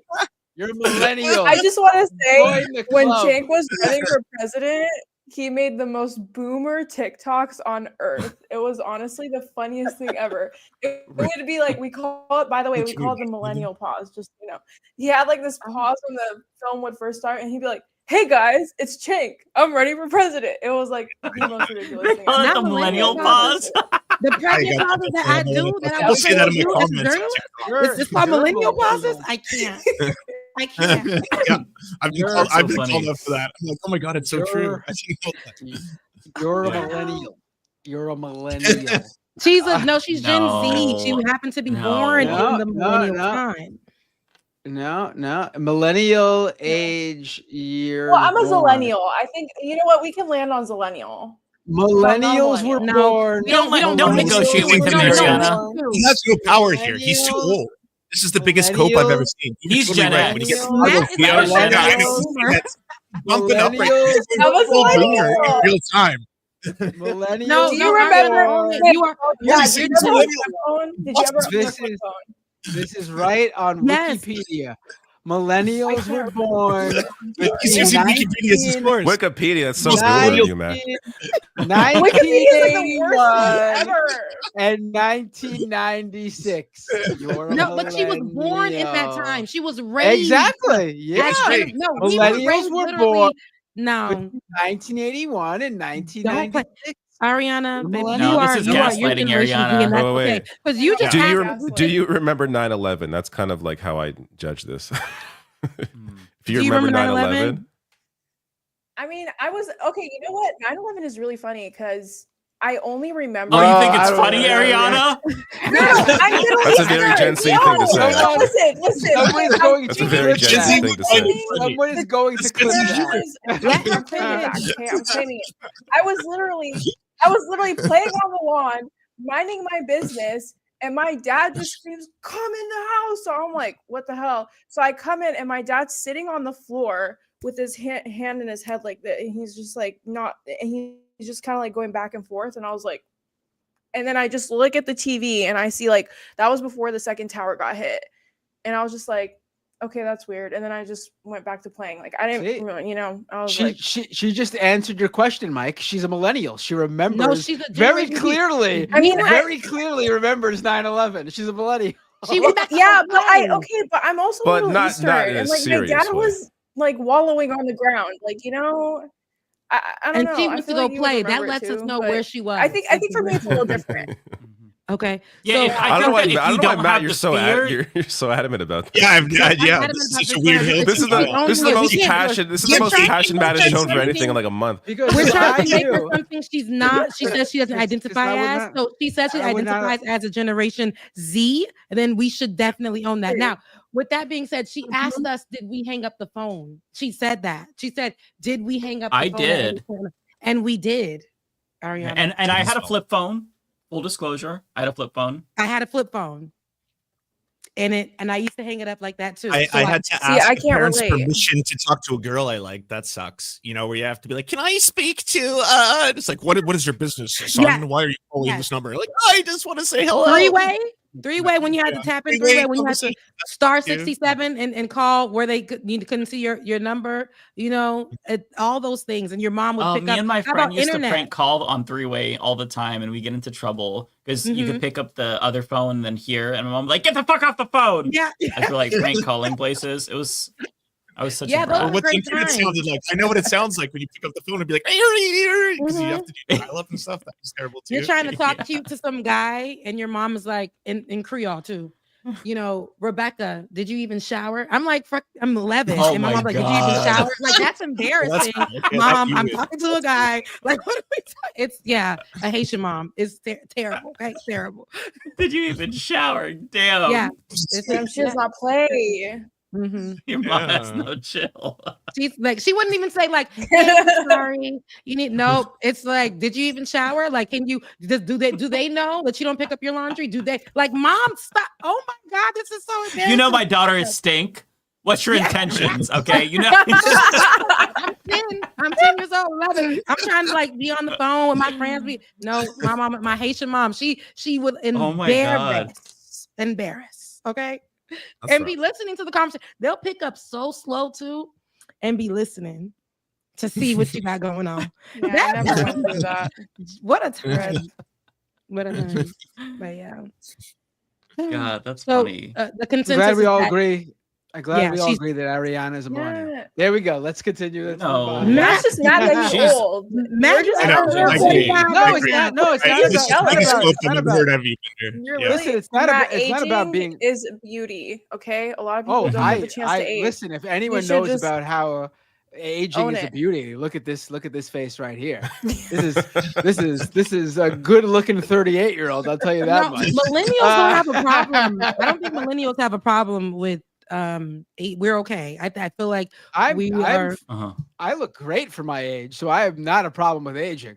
But I refuse to have a Gen Z individual join this show. So you're a millennial if you want to continue being part of Leftist Mafia. Don't listen to him. No, don't listen to Matt. Don't take him seriously. That's crazy. No, I think we need some different perspectives on here personally. Me too. I like her perspective. Nope. She asked us, did we pick up the phone? Then I just know that what's going to come next in these next, as she's here, it's going to be fresh. It's going to be good. We need a Gen Z perspective, and now we have that. No, okay, we don't need a Gen Z referenced perspective. TikTok. We got plenty of a Gen Z perspective during the election. We know exactly where Gen Z stands. Oh god. Millennials officially the greatest generation. I thought it was Gen X that voted mostly for Gen Democrats. X and Gen Z. It was if you are Gen was Z, actually the for real, boomers who Ariana, went then surprisingly left. the that's true, parents of Lance. Gen Z and the boomers- children of Gen X join forces to give us what we've got today. Why are you right? I don't know. Why are you hazing her? Please. You know what? This is not a Why do you hill hate I her? care to die on. No, Matt. it's fine. If you're Gen Why Z, don't it's you fine, make a but it's the TikTok truth. so I just want to see It how is you the make truth. a TikTok, Matt. Gen X. Gen Yeah, I want X. to see a Matt Pause Bender this. TikTok. That'd be fun. Yeah. Okay, Matt Bender. All right, I'll do one of those TikTok dances or something. Oh my Here we go. god. Oh, Matt. Wait, I refuse to have a boomer on this podcast, giving Matt boomer. Bender, please. Why are you that was very boomer. No boomers allowed on this podcast. I'm doing the backpack kid dance from Fortnite. There you go. That's so out of date. Oh my god. You know what? Someone in the chat did say something important. Why haven't any of you allowed Ariana to introduce herself? It's her first episode. I agree. You haven't. Oh my god! I think we just all. I I think we all. thought I think we you all just did. assumed. We've heard Yeah. all we need to hear from her. She's You're such a hater. You know what? That's Ariana, the floor is yours. Tell the people who you are. Yeah, and all the yeah. good things. Cool. Yay, thank you. Hi everyone. I've been here a couple of times, so it's not my first time. I go by Ariana Jasmine on every platform. I'm a Twitch streamer, but I'm better known on Instagram and TikTok. I make daily videos on the news, and they're very easily consumable because Gen Z, millennials, we have the brain span of a starfish. We can't really watch anything longer than 3 seconds. So I try to, cater it to that audience. But yeah, I'm Middle Eastern and I'm Muslim. So a lot of my content does revolve around the Middle East, but it's not exclusively to the Middle East. And yeah, I'm so happy to be here. So thanks for having me. I love that. She's being really humble. She's like a superstar on TikTok. Like I see your stuff on TikTok. You're massive. You're massive. It's very cool. Thank you. How many followers you got on there? I think around 280,000 now. Oh, wow, this is a big deal. Yeah. It's okay. But I'm kind of scared because I feel like TikTok's not going to be a thing after January. Like, is it? Right. No, did they say that? No, it's we gonna be a just thing. ended in Canada, not the app, but the offices all had to leave Canada. The company we just did that. Really? Yeah, the company just like banned in they're Canada. starting to. It's not looking hot. I don't know. So their timeline for shutting down, like the ban is actually going to go into effect in late December, early January. And I just don't know. I know one of the sharks was like, "I'll buy it off, of China, whatever." That was a rule, right? Like if an American or someone who wasn't located in China Yeah. bought majority of it, then it can still stick around, which is also fucked. So I don't know if they're gonna do it or not. You mean like Shark Tank sharks? Yeah. One of the sharks was like, "I'll buy Kevin it." O'Leary, Like, right? It was Kevin O'Leary. Yeah. I don't think any of those guys can afford it. Honestly. You got 2 pages, Ariana, on TikTok? I only have one that's active, but I probably have multiple. I was like, somebody's trying to get you. No, but wait, I see. How many followers on TikTok did you say you have again? 280,000? Mm-hmm. Yeah, I probably have about 280,000 accounts on there. They just all follow my main one. No, oh my God, you are hating on her. Stop, let her go. What's with Bender today? Jesus Christ. Did you finish all your kids' Halloween candy or something? It's Hey, I was quiet. I was quiet. I was listening because I was talking a lot in the beginning. So I was listening. And then she had to set me off by claiming she was Gen Z, and that was the end of it.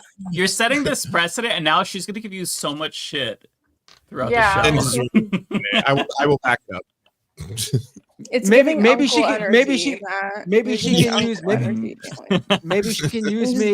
can use me on one of her like TikTok or Instagram segments talking to an elder millennial or something, talking to an elderly leftist, talking to an elderly leftist. Yeah. No. What's it like knowing death is imminent? Have you thought about your own mortality, Matt? Like,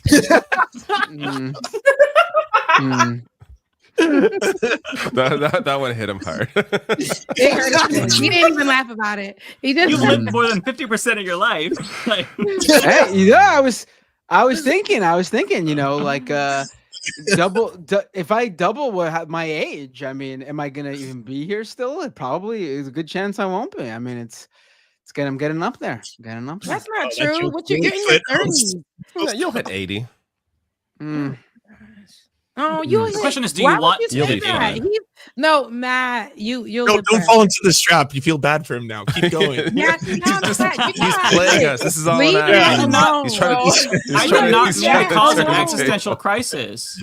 I was just joking. I did not mean to cause an existential crisis. We're the same age, Matt. Leave We're him the same alone. age.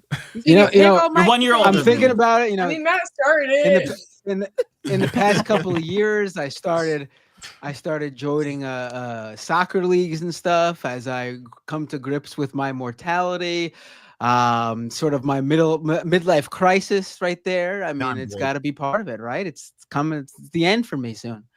It was nice knowing you all. Take care. Have a great night.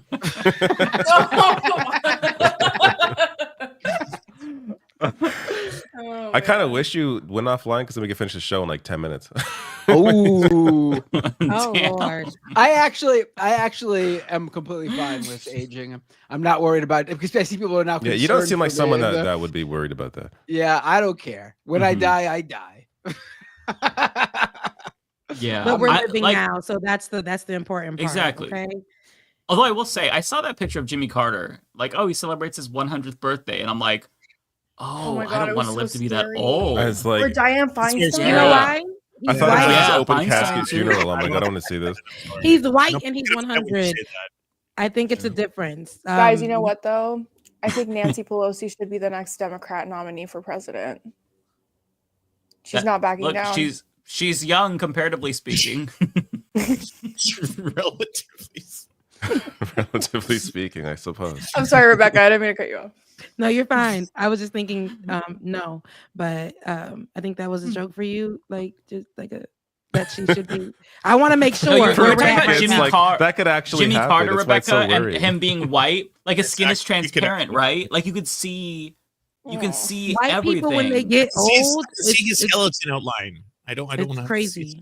Yeah, that's it. You could see the veins. But he it's lived so for a scary long to me. time, though. That's beautiful. great though. life. He's lived. He's beautiful. You said he's still alive, right? You said he lived for.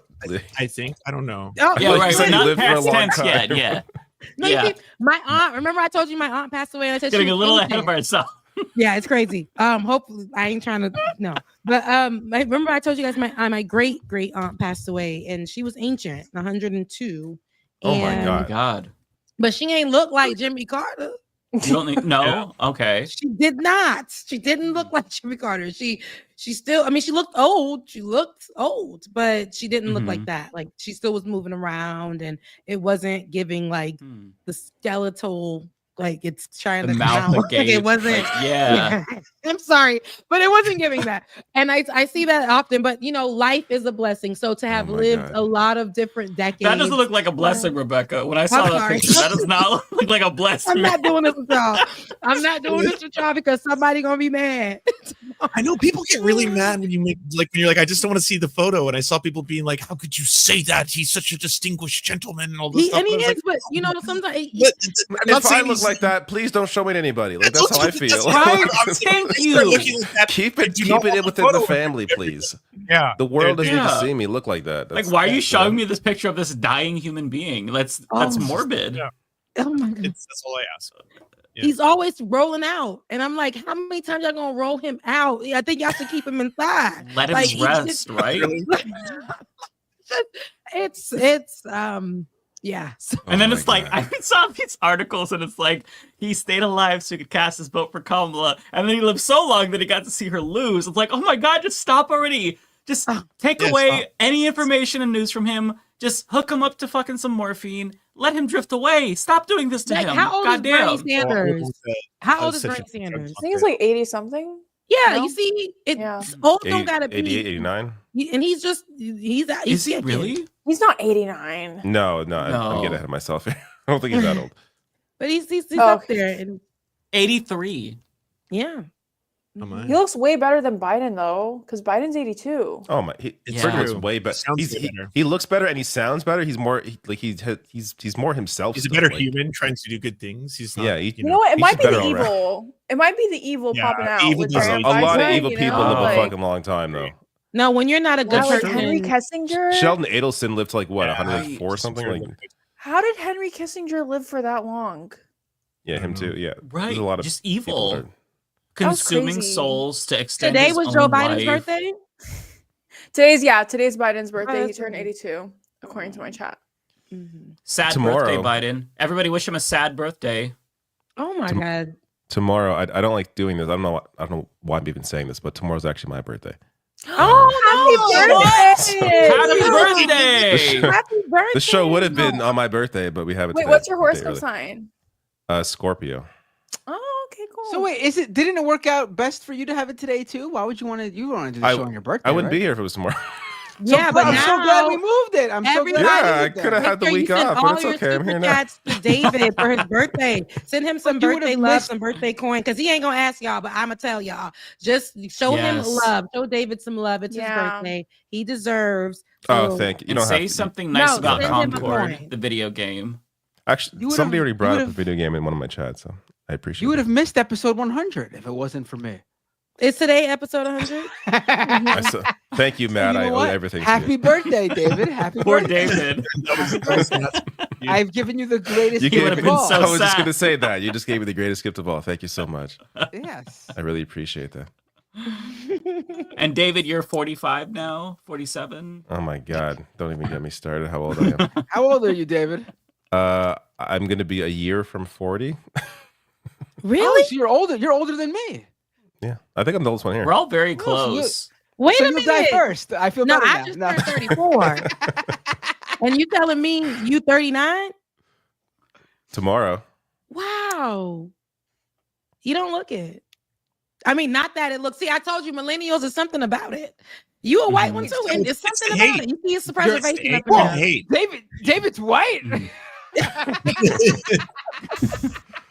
Oh, I have noticed a few, maybe just a few gray hairs here and there. I'm just like, all right, A lot of people are it's gray happening. early, though. It's okay. Salt and pepper is fine. Yeah, happening. no, it's fine. No, fine. Yeah. Yeah, I'm actually I fine. love Whatever. when It it's doesn't salt really and bother me. pepper. It's nice. But I thought it was called Gray Fox. It's called Salt and Pepper. Oh. it's not Silver Fox. Some people call it Silver Fox. Sorry, Silver Fox. That's Some it. people Yeah. call it salt and pepper. It That's It's when not you're when like you're- fully. Silver Fox sounds is when you're cooler. all white, isn't it? Yeah. I Yeah, think when so. you're all when you Yeah. Silver Fox is when you're all white. Salt and Mhm. pepper is like Yeah. a little Okay. white when you got showing the little up. mix. Little Yeah. white hairs. Yeah. Mhm. Yeah. Some people are Yeah. Beijing in it, and you can never know. I don't know. People I know are people. what?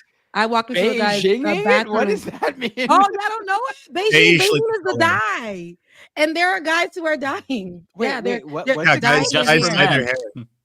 The What's it called? rents, they're dying it. No, but what did you what? Beijing. Beijing. Beigin. Oh, I thought you. The Beijing. place. Beijing, the city. I got real No. racist for a minute. No, Mask off. Episode No. 100. no. We got to appeal to the right like everyone else is. Come on. Oh Right. no. Gripped. No. Beijing is a product. It's a product that dyes hair. Beige, like the Beijing it, not Like the- Beijing yes, like as color. in China. No, Yeah. No. it was a random Davis turned red. new ethnic Oh slur. my God. Oh, this is a Do fantastic you have any episode birthday 100. plans? Right?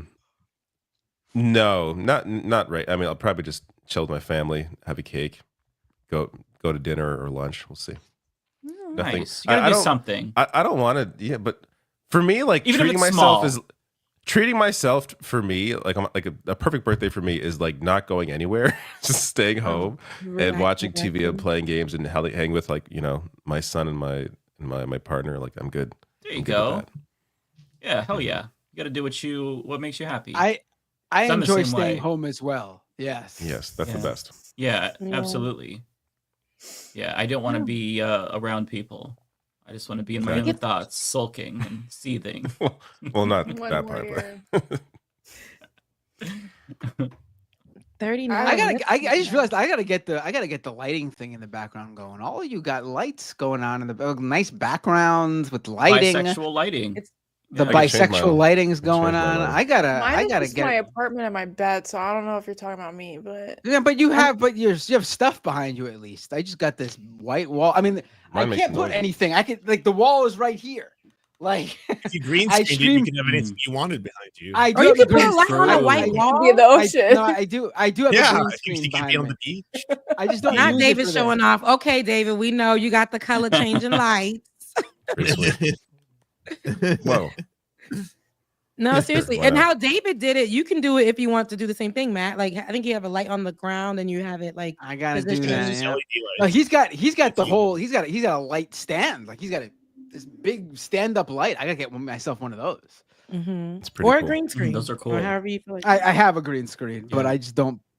You can't put it behind you. Put it. I mean, it is behind me right now. I could lift it up right now. The if issue I with the wanted. green screen that I find is that it changes your skin color a little bit. Like I never liked how Yeah. my skin looked on the green screen. It's a little off. I Flushed. use it. Mhm. I use it for my regular stream just because otherwise it's just or the whole screen is just me and a white wall. With you guys, I don't use it because you got your nice backgrounds and I'm just this little square corner on the side, so it's not that big of a deal. Mm. Well, we can get to super chats. Yeah. 10:18. I'm having a good time. Let's continue this for a little bit longer. Absolutely. It's my birthday wish to get a super chats now. Well, yeah, no, it's his birthday no, tomorrow. You would be really great, actually, if we actually make it to 12 midnight so we could celebrate your birthday Are you here crazy? together on the street. I can throw it in the X chat and say happy birthday. I can't wait to tune in. I join this? I don't even think David wants to do that. I Like, can't wait to that's tune in crazy. tomorrow and see you and Mike celebrate my birthday. I think that would be in the morning when I check it out. only an hour and 40 minutes more to go. Let's do this. Yeah, right. Starting with, let me get to, since it's my birthday. It's your and birthday. Go Only ahead. because it's my birthday, I'll start with my super chat. Actually, no, you can go first, Rebecca. I only got a few, okay? And I hope that they rain on you so you can stay a little bit and you have your coin to spend on yourself and treat yourself tomorrow, even if it's ordering food for yourself. Tunbo Soon, thank you. He was telling me about I'd like the MILF joint. He said extra detail not included, so he was telling me about that. Sophie, thank you for your super chat. Like the video, please. It helps the channel. It sure does. Make sure the MILFs you wanted to what? I didn't hear the second the part. MILFs. What did it say? It said moms I'd like to rock, but he didn't. Oh, okay. He made sure he was PG. he was behaving on my in my space. And then there's Sophie. Thank you so much for the $5. Like the video, please. It helps the channel, and it does. Ty Williams supporting my creators. Appreciate you, Becca. Thank you. Toon Bosun again. Triple divorce, middle-aged white guy looks for potential wife candidate using Miss Universe pageant. Sources says best 5 out of 7. I think what we was talking about. What you call it? And then Angela, I appreciate it. I used Ferris Bueller. You're still here, GIF, for my last tweet ever, and X has a warning on it and won't show it by default. P.S. Love the opening. Thank you, Angela. See, she saw the opening. And then 10 lawn gnomes. It's not don't pour from an empty cup. It's don't boil an empty pot, because if you burn beyond your capacity, you risk permanent harm to both yourself and those around you. I could see it that way too. After 10 plus years, soon, my mom's family finally got their visas to come to America, and this is why I don't want to come to this country. I hate the country. I'm so sorry. I know it sucks. Rolando, I don't know what to say here, to be honest. I just wanted to show some love. Prayers up for your loved ones in Haiti. She's a millennial, by the way, and she's not. He's talking about you, Ariana. She said she's Generation Z, and that's what I'm gonna call her. And tell her to accept it. I won't, and you don't have to accept it. But thank you so much, Rolando. And we'll ban anybody who says that in the chat too. If you call her millennial, we'll ban you. So she she talks like one. Like she literally, there's things that she said. I'm like, that's crazy, because that's only Generation Z, and she's that. And let her have it. Biden turned 82 today. Thank you, Parker. I hope he didn't get a cake. Tigwick. Semi-anonymous foreign funding. And that is about it. And also, I think there was Omega Star. Thank you so much for the love offering as well. All right, y'all. It is David's birthday. I hope that y'all bless him, even on tomorrow. Happy birthday, David. Love you. Mean it. I hope you enjoy the rest of your day. And thanks for coming on, Ariana. I can't wait for us thanks for have having our me. real family shows. And Matt, you leave her alone. Bye, y'all. Love you, mean it. Bye. It was just a little, listen, it was a little Period. light hazing, okay? A little light hazing. First episode with the new 6. You need to welcome Ariana or any new person by a little hazing. You know, what do you want from to be fair, Ole hazed Rebecca when she came on the first episode. Sorry, Dave. Yes, that's very true. Right. I was just she's say, lucky. She's lucky I didn't stuff her in a locker. All right. So You could try. do you have super chats, Ariana, or they're not connected to your? They don't, like, YouTube doesn't give me that option, so I'm still a baby on YouTube too. Yeah, so make sure you all subscribe and watch on Ariana's channel so that she can. Thank you. I'm beefing up my YouTube channel, so hell yeah, I'm posting get her videos. monetized, everyone, and then she can do super chats too. Yeah. Go subscribe right now for David's birthday. Subscribe to Ariana. That's his send birthday David present. money too, though. And here. Send David money too, though. That's just whatever. It's a birthday. Who cares? I'm old now. Birthday is like whatever at this point. I there are times, like, I think once at least for me, once I hit 30, there were times where I just forgot my age. Like, am I 32 or 33? Like, that happened like every year. I would like forget how old I was. Apparently, other people have a similar experiences. It's not just me. So, David, I genuinely have no idea if I'm 37 or 38. There you I go. have no idea. I have to do the math. I have no clue. Couldn't At tell this you. point, it all just blends together. I was gonna say though, you can stay, or you can like feel free to, you don't have to stay if it's too late for you, but No, you stay as long as you want. Yeah. All right, cool. I'm gonna do mine then. All right, George, thank you. Says transfers to Ariana. It's my birthday. I'm sorry. No, I'm not able it's to your send her. birthday. You keep it. I'm not able to send her a super chat. It's a welcome to the family gift. There you go. Thank you. Tokyo Hans was hoping the name change could have gone with the base, but in Arabic, in solidarity for those suffering in the Middle East. Could get watch listed though. Wow. David Roja, where are you? David says Bernie and AOC are working for us on the inside, yet don't interview on independent leftist channels. How do you all continually square that? They both did. Yeah, I mean, I don't do interviews anyway, so I don't care. I don't. That is, but they do interviews. Yeah, they do it. They went on a big live stream on Twitch with a bunch of live streamers and even a VTuber. That's right, And then AOC goes on live stream with Hassan multiple times. I wouldn't say it's super common, but they do that.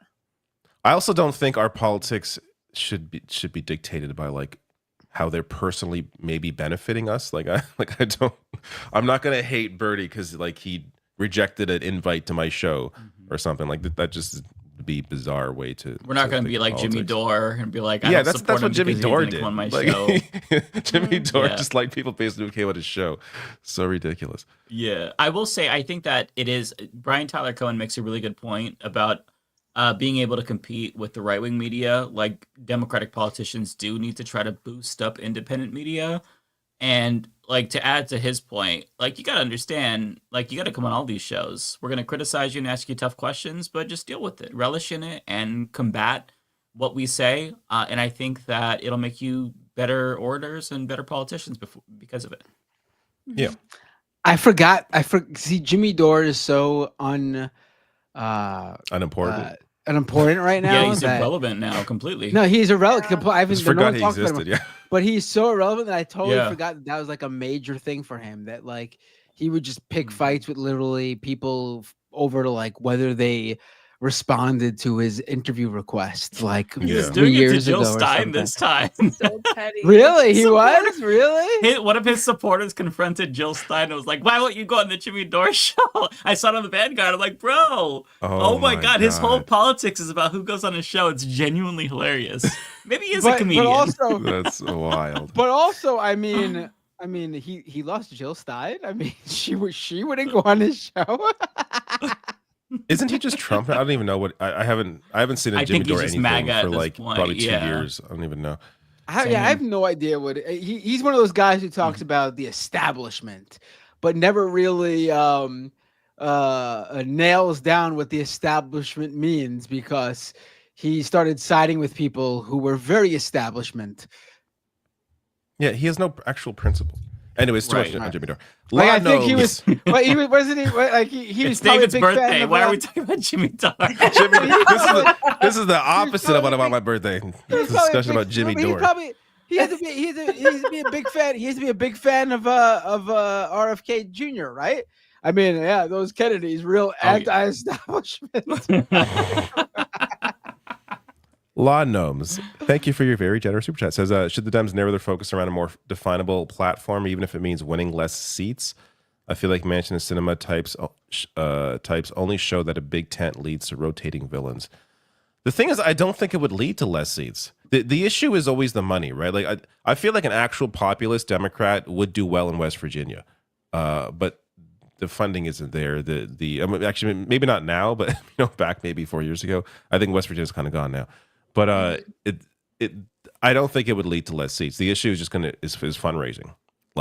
That's kind of the problem. And when it comes to primaries, and during a primary process, that's when the good candidates tend to lose because they have less money. Independent news says, see Kyle on Piers Morgan. He needs to debate more. Yeah, I did a video on his appearance on Piers Morgan's show. It's Kyle's really good. He doesn't do a lot of appearances. I think he's kind of like me, where it's too much. It's too much mentally to have to like. I don't know. It's too much work. It's too much like mental effort. It's always effort for me to have to like talk to people generally, let alone like be on like someone else's like major show. But he's really good at it, and he did a really good job. And Piers Morgan's such a clown too. Yeah. Emma just went on. I heard. Yeah, I haven't seen that yet. I gotta watch that. I saw a clip. She really owns him. It's the thing is like amazing. Piers Morgan, I think, has a kink for getting owned. Like he's terrible. Like, I covered like 2 different clips of Kyle's appearance, and in the first clip, it's like a minute long. Piers Morgan contradicts himself twice in that clip. Like he complains about the Democrats calling Trump, fascist, and then he goes on to say, "Isn't woke culture like the new fascism?" And he's criticizing like Democratic Party for being woke and how that's fascist. It's just he's all over the place. He has no coherent arguments. He always tries to defend the right in a way that he tries to make it sound like intellectual or like he's really thinking hard about this, but he's also full of shit. He's just a massive blowhard. I really can't stand him. Like I think he has no ideology. His ideology is to the dollar, is to money. That's why he just sits there while people fight. Like he does so little work. The producers, whoever the fuck runs his show, they do all the work because they book the guests. He sits back, asks questions, gets his ass kicked when he is, part of the debate, and just doesn't like. He sits there and makes money. Like I hate him, but I feel like I should watch him and cover him less. But he gets. It's a good platform for people getting their message across in maybe to a different audience, because I can't imagine his audience, at least the majority of them, are that far on the left. Yeah. That's not the right one, but that's the right person. There we go. I never know how to say your name. I'm sorry, but Kaya Damon, is that what it is?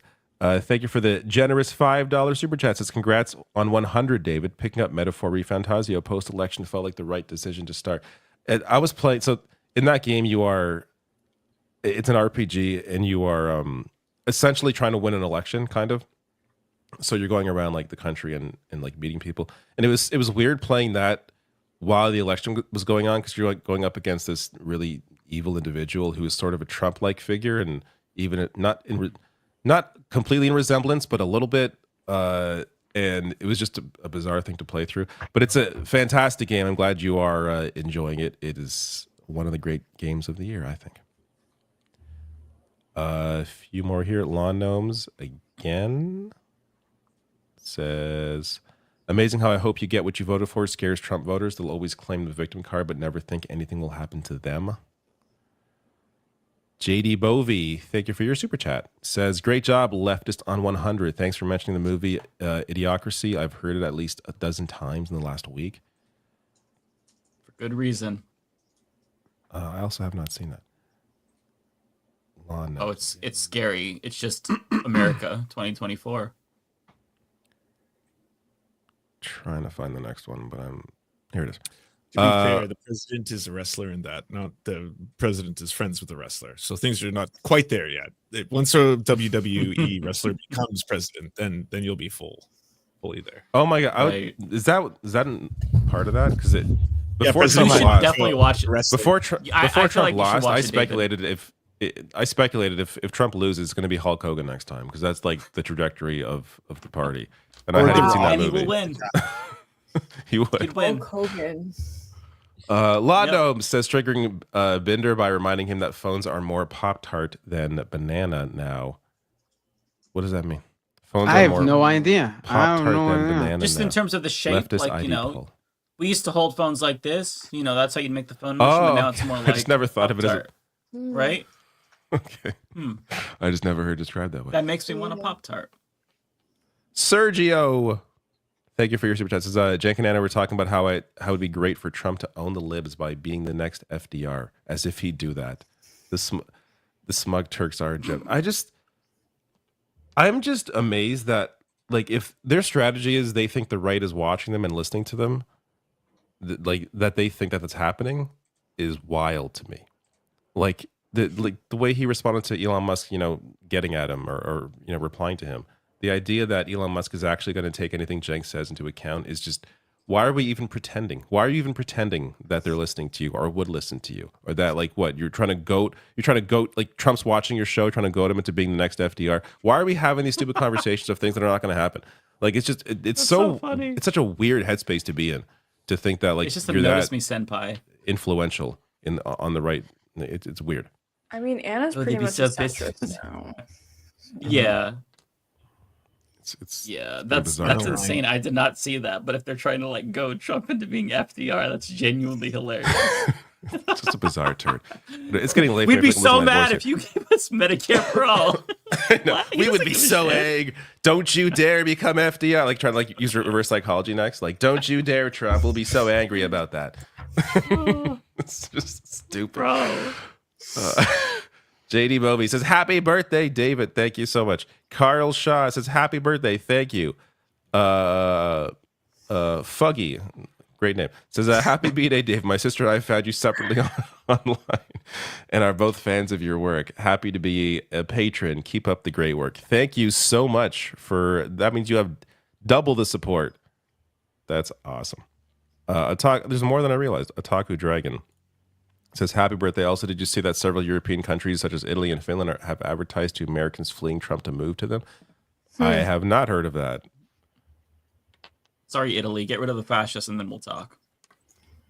I mean, that's a pretty good deal. Move to Finland? Like, that's a pretty... Finland, Italy that's too. a different story. Yeah. But, maybe New Zealand, Spain, Portugal, Costa Rica. Call me. Advertise to me. Seth Wade, happy birthday, David. Thanks for staying the course and having integrity. I appreciate your content. What Letterkenny crew would you run with? Just because I'm Canadian doesn't mean I watch Letterkenny. So I cannot tell you, though I do know what that show is. I just have not watched it. I hear it's good, but I don't know. Tracy, thank you for your generous 1999 pounds. Hope you have a really lovely birthday with your family tomorrow. Thank you so much. Very kind of you. Tamika Johnson, thank you for your super chat. Says happy birthday, using your wish to keep the U.S. from the brink of collapse through the dump administration. I appreciate that. Oh my God, there's a lot of happy birthdays here. I'm trying to run through these guys. Notoriously Bratty, thank you. Says, checked out Steve Boots yet? Or am I paying you to not at this point by asking you? Yes, you're paying me to check. Remind me again next week and the week after and the week after. I just don't.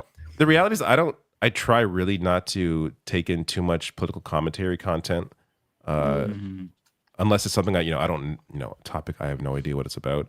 But like I read a lot. I'll read a lot of articles, but I don't know. Just to kind of stay in my lane. I don't absorb too much else. Tunbosin, thank you. Says happy birthday, Mr. David Dole. 39, no grays, no salt and pepper, but still looking spicy. And there's some grays there. You just can't see them on camera, but I appreciate that. Notoriously says, if I can find you, says, by the way, I'm just kidding. I have your kids too. Did I miss something? Have your kids too. I'm reading the previous one from the, I don't know. But I appreciate the super chat. Thank you. Just know when it gets this late, if you disjoint your super chats and you're referencing a previous chat, I'm just not going to get it. My brain's not going to connect the things. Doc says, happy birthday. Thank you. Notoriously says, young. Thank you. And that's it. There we go. Good night, everybody. I feel like I've been slurring my way for the past 10 minutes. Happy birthday. Thank you. I'll have a great birthday. Thank you all so much. Have a good one. See you all. Wait, is there one? Are we doing a show next week? What's happening next week? We're doing it Wednesday. We're doing it on Wednesday. Yeah. On Wednesday instead. Wait, are we doing Wednesdays now? No, just it's because Thanksgiving next week. Thanksgiving next Thursday. Oh, yeah. Okay. Got it. Yeah. Night. David, David's going.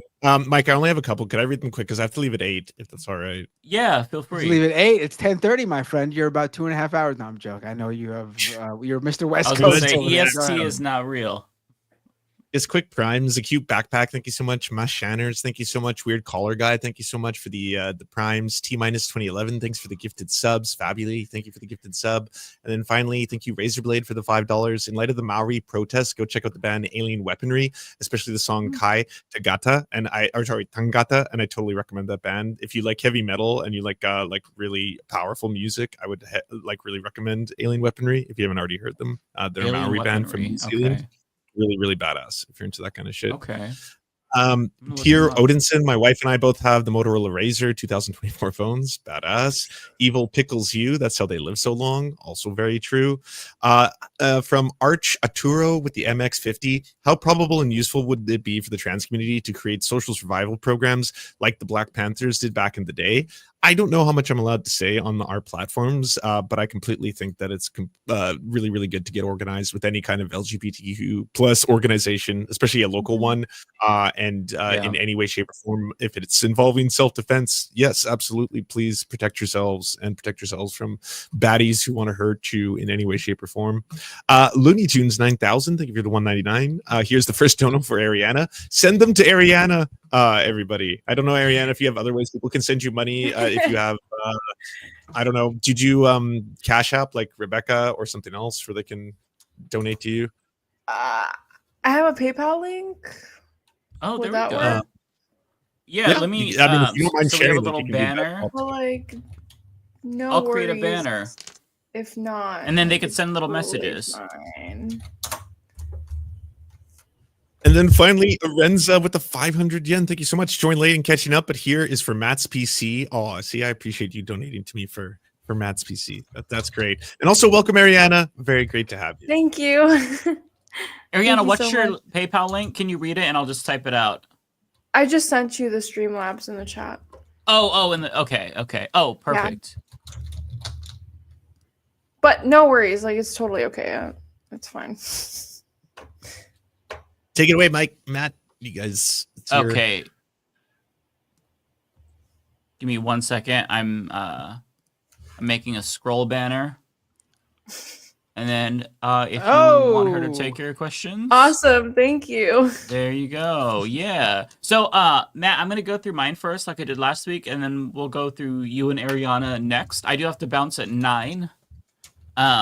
So I'll just make sure I get all mine out of the way really quick if that's cool with you both. Yeah, go ahead.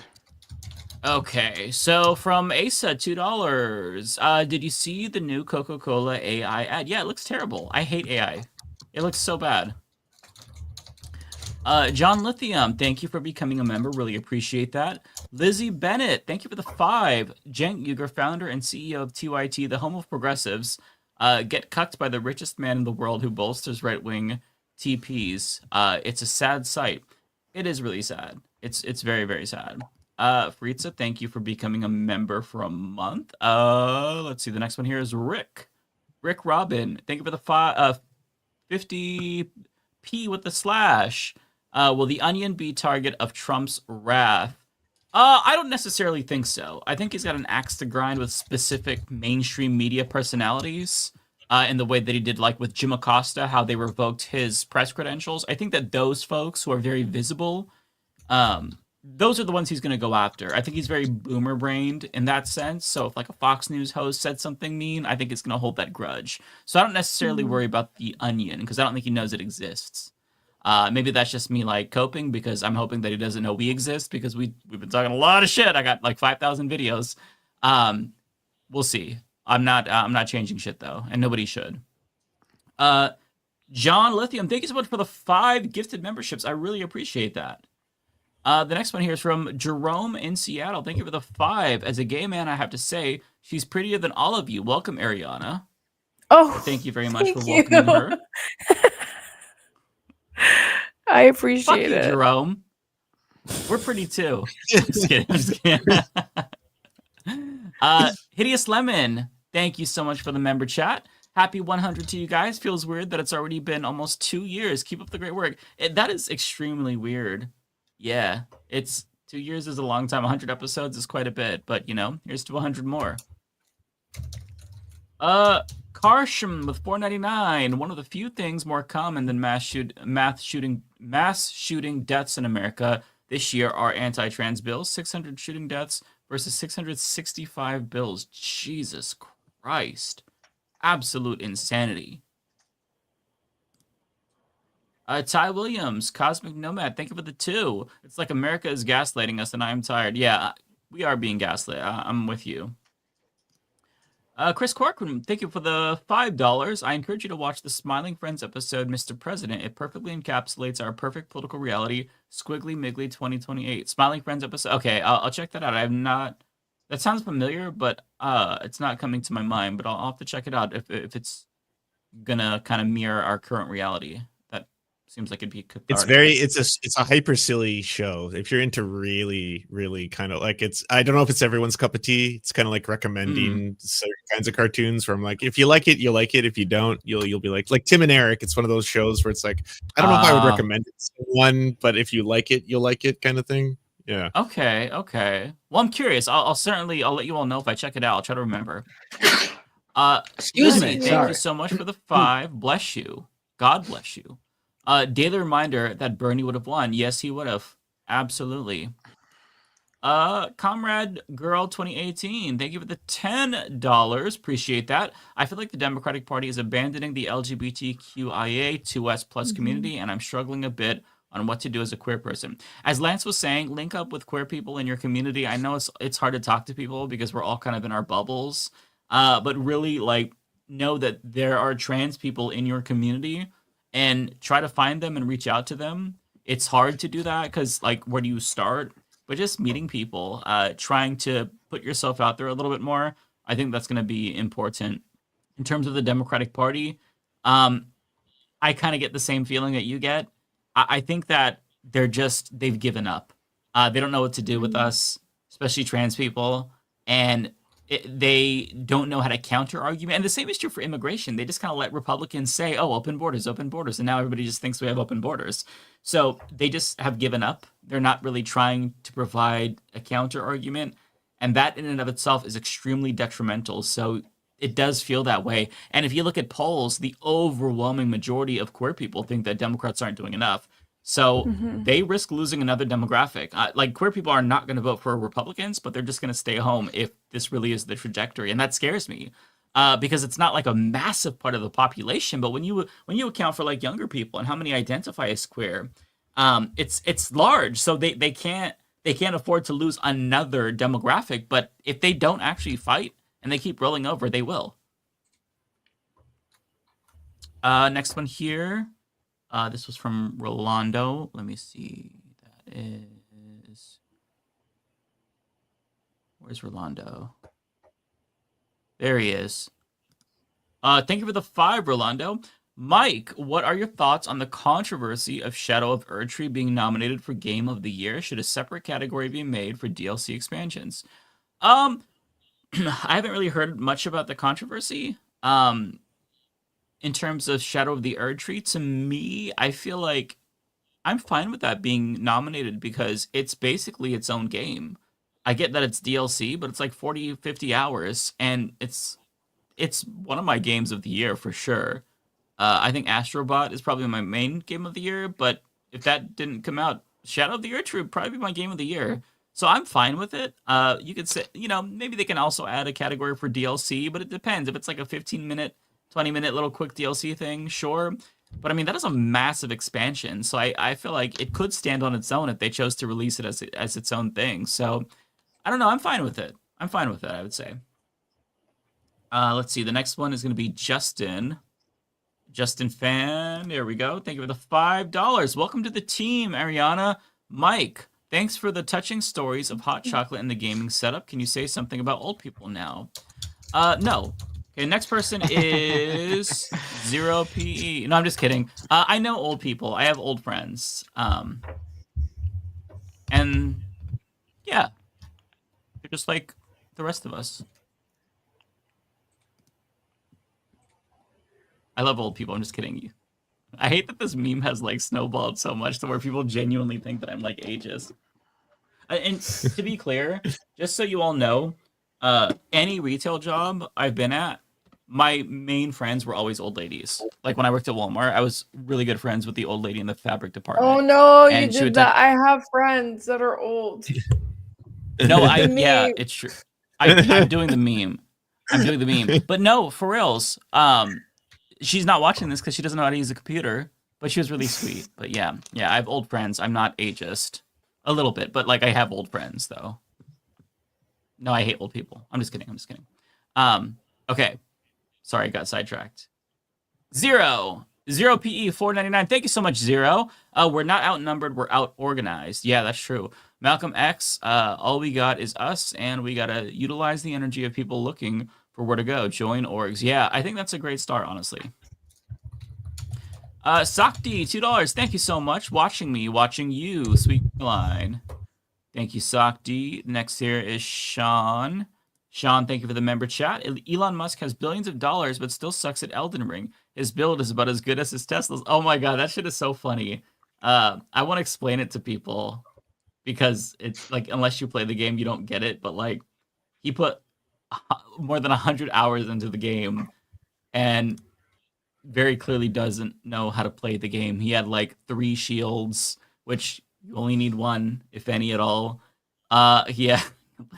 So many summons. It's wild to me. So yeah, he's not good at it, to put it mildly. Let's see. If I PvP'd him, I would fuck him up. Okay, Jason P, thank you for the $20. Very generous. Appreciate that. The new intro is fucking banger. I love it. Well, hey, I'm happy to hear that. Thank you to Lance. Also, I did the visuals, he did the audio, so it was a team effort. Cosmere Dragon, thank you for the 10. Kyle has been on Piers Morgan and Vosh lately, but not Leftist Mafia. Why the Kalinsky hate? I'll reach out to him again. So Thursdays didn't work for him when I reached out to him last time, but I'll see if he wants to come on. I think that's a relationship in the other direction. I think it's one of those things like if someone was like, "Hey, why do you guys not have Hassan on your show?" It wouldn't be because I don't enjoy Hassan. It's because I think he's bigger than we are and hard to get a hold of. Not that we wouldn't be happy to have him on. Hassan's been begging to come on the show. Yeah, I know. He keeps begging. We have to turn him down. It's awkward, but you know how it is. You know, yeah, I don't know. Not this week, Hassan. Okay, we're kind of busy. Maybe eventually. Yeah, we got a lot of people coming on. He actually, we were talking with him about being the 6th member, but he didn't. We just couldn't. It wasn't a good fit. Yeah, it wasn't a good. We were just like, I don't think you'll do enough for us. Yeah, exactly. Yeah, there's another right. Yeah. It's a little bit too one-sided. Everything we'll do for you. Yeah. We told him to keep at it for a little bit, and maybe we'll consider it. Maybe one day. Maybe. Blue X, thank you for the 2. Today is TDOR, and we get the Bathroom Wars V2. I know, of all days to do this shit, the Trans Day of Remembrance. I can't. And somebody, I don't remember who, I think it was a Democrat, they posted about the Trans Day of Visibility on the Trans Day of Remembrance. It was like, oh my God, can you even just try? Are you serious? It's just, yeah, I don't remember who did it. It was like a sitting Democrat. And I'm just, man, it's so tiring. It's so tiring. Let's see. The next one here is going to be Brady. Scrolling down. There we are.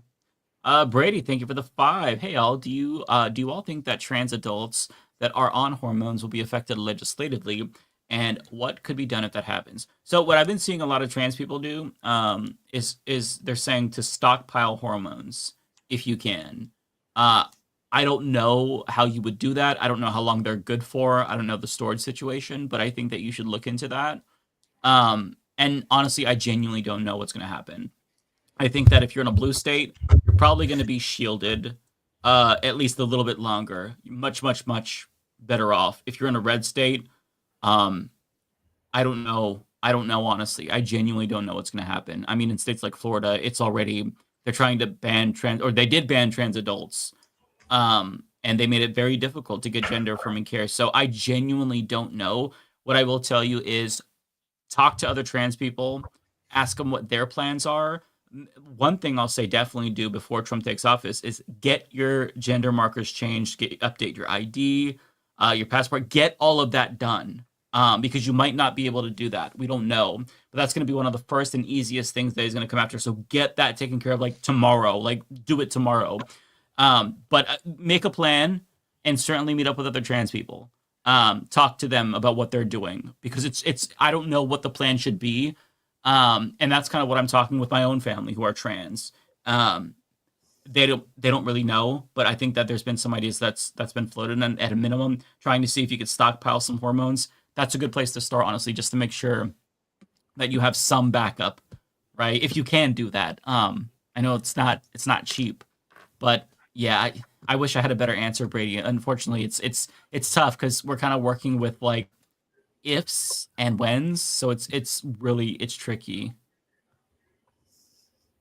Just don't navigate this alone. There are other trans people that are feeling the same way, and I think that there are people that whenever I see like a plan, I try to share that shit because it's really important that you're not caught off guard. Pancake, thank you so much for the $10. I really want to thank you, Mike, for shouting out Zed Tabani's video and channel a few weeks ago. It did really help cool my anxiety for the time being, and more people really need to give it a watch. Yeah, I'll recommend that again. Zed put out a video. It's like 25 minutes long about Project 2025 and what Trump can feasibly do as president. And it was really, really good. It helped to kind of put things into perspective for me. And he released this like days after the election. It was so good. It was like food for the soul. And it was very realistic. Like he wasn't trying to be overly optimistic and say, oh, everything's going to be okay. He's like, no, things are going to be shitty, but here's the realistic thing. Like this is what he can do and how far he can take it. And he did days worth of research. So everybody go watch that video because it's so well done. Shout out to Zed. John C, thank you for the 5. I've been to Dem fundraisers. They don't get working folks. Yeah. After I got laid off in 2023, this older lady said, there are plenty of jobs out there. Yeah, they don't get it. They just don't get it. Otaku Dragon, thank you for the $2. Did you watch the anime Furin? I've not seen that. No, I haven't heard of that actually. I need to get caught up on One Piece first. Still trucking through it. Let's see here. Next person is Christopher Walters. Thank you for the $9.99. Appreciate that. Just heard Mike Johnson is banning trans women from Capitol women's bathroom. Sigh. Anyways, love your book. Well, hey, I'm so happy to hear that you love the book. That makes me feel so good. Yeah, I saw that. That whole situation. I don't even know how to respond to that situation. As I was saying earlier, usually I have like a lot to say about that, but I just feel like, what do you even say anymore? It's just a fucking circus. It's so depressing to see. And I'll be honest, I was a little bit disappointed by Sarah McBride's response, where she's just like, yeah, I'll comply with, Mike Johnson's request. It's like, fuck that. Fuck that. Use the bathroom of your gender. You're a woman.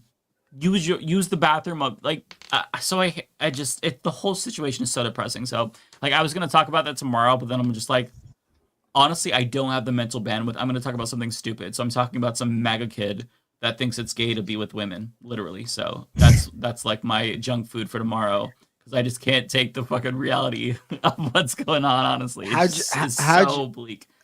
How'd you find my alt MAGA account? No, I mean what? What can you? I want to hear more about this. What's going on? Video coming out tomorrow, but I'll give you a little bit of a sneak preview. So if you enjoy sex with women, and you don't use and you use contraception, good thing I don't. So you're gay if you enjoy sex with women and you use contraception. It's supposed to be exclusively about procreation, not pleasure. So if you enjoy the pleasure, that is homosexuality. So the more you know. Sounds legit. The rules are that's literally the thumbnail, Ariana. It sounds legit, bro. Oh, really? Great minds think alike. Exactly. Friends, Okay, I gotta thank you for the take off. 5. I got a dinner. I'm meeting a friend for, but I love all of you. Welcome to the show, Ariana. So happy you're here. Don't let Binder get you down. And No. What are you what? Thank you for having me. Dinner that I take. Take care, Lance. Whoa, too close. Too close. Okay. Okay, with 5. Thank you. Maybe by Trump being the next FDR, they mean he's going to serve more than 2 terms. That I would believe. Oh, yeah. Cocoa Puff, thank you for the 5. Appreciate that. Keep up the great work. Who do you think should run for president, assuming we will still have a democracy like Jon Stewart from The Daily Show? He's a progressive. Oh, man, I haven't even thought about that at all. I'm fine with Jon Stewart. I'm not holding my breath. I'm sure it'll be Pete Buttigieg or Gavin Newsom or John Fetterman. It's going to be some demon. So I'm not. I don't know how people are even looking at that. Yeah. I can't even think that far ahead right now, honestly. At least in 2016, it's like, okay, well, Bernie's opening the door. There's something to look forward to. But like this time, it's like the bench is not great. There was a poll from Echelon. I'm not sure how good they are, but it showed Kamala leading by a lot out of potential Democrats. And I'm like, all right, let's do it. Fuck it. Let's do it.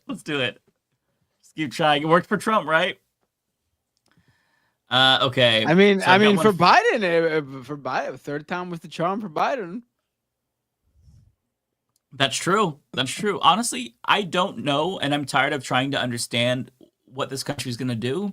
So I don't know. What we're going to do. It's probably going to be the weirdest, stupidest thing or unexpected thing. It's just going to be incomprehensible, whatever it is. John C., thank you for the $20. My goodness, very generous. On unemployment, you cannot get Medicaid. I don't know why this has not been addressed by Democrats. Insurance is very expensive. Feels like center left wants to pay out the ass. Yeah, that's the thing. They need to address it, but part of the problem is they don't want to do away with the Obamacare framework because that's Obama's legacy. But it's shit. I'm sorry, it's garbage. It was Heritage Foundation right-wing policy, and at a minimum, we should have a public option. But I mean, we've gotten so far away from Medicare for all, where Biden was running on a public option, never mentioned it, and then Kamala was running on expanding Medicaid or Medicare. And that's great. Those expansions matter. But, I mean, just give us Medicare for all. We need Medicare for all. We don't need private insurance.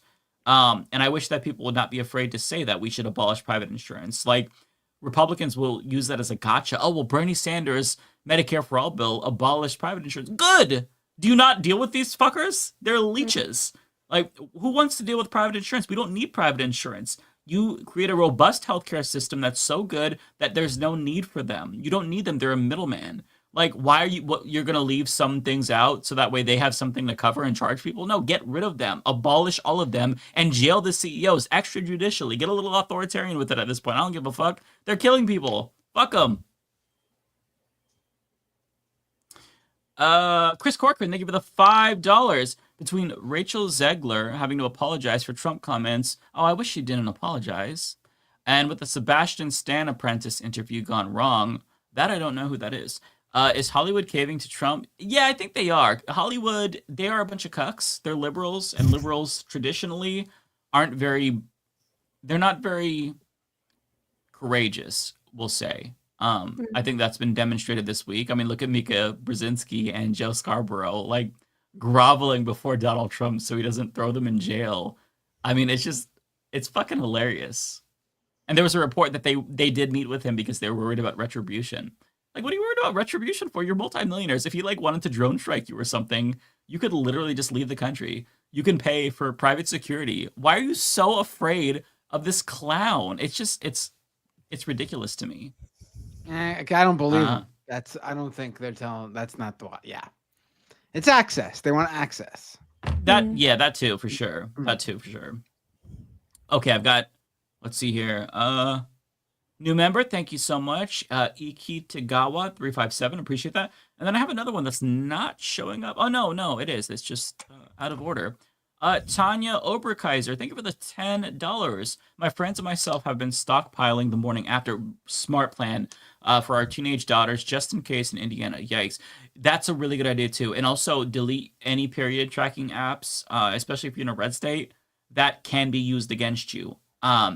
Just be overly cautious. Don't live like in a state of paranoia constantly and become a fucking doomsday prepper, but just like do reasonable things to protect yourself. Try to use more encrypted apps. Stockpile morning after pill. That is brilliant. If you have a daughter, or if you're a young woman, or if you could get pregnant, have that on supply, because yeah, access might be more difficult. Okay, that's all I have. Don't ever talk about stuff on Instagram or any social media app because they will rat you out. Sorry. Yep, 1,000%. Yeah. They absolutely. Well, it's already been happened. It's been done actually. Yeah. So Ariana, did you have any that you wanted to read? I just had one $20 one, no, and then another $14 one from Tigwick and Dark Cobra. So thank you so much. Nice. I can buy myself like 3 Chipotle burrito bowls. So thank you. It still means a lot. I appreciate it. Once we get super chats all hooked up for you, then be way easier. Yeah, hopefully. Yeah. Okay, Matt, go ahead and read, and I'll just try to follow along. All right, cool.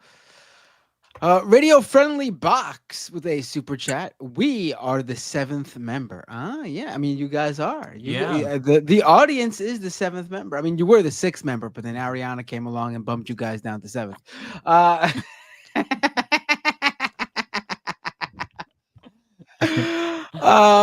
The anti-corporatist became a member on YouTube. Thank you so much. I really appreciate that. Tokyo Hans with a super chat. Mike money. Thank you. I don't need Mike money. I need Mac money. Soy Breadword with a $10 super chat. $10 closer to paying your Mac off. Thank you so much, Soy Breadword. Really appreciate that.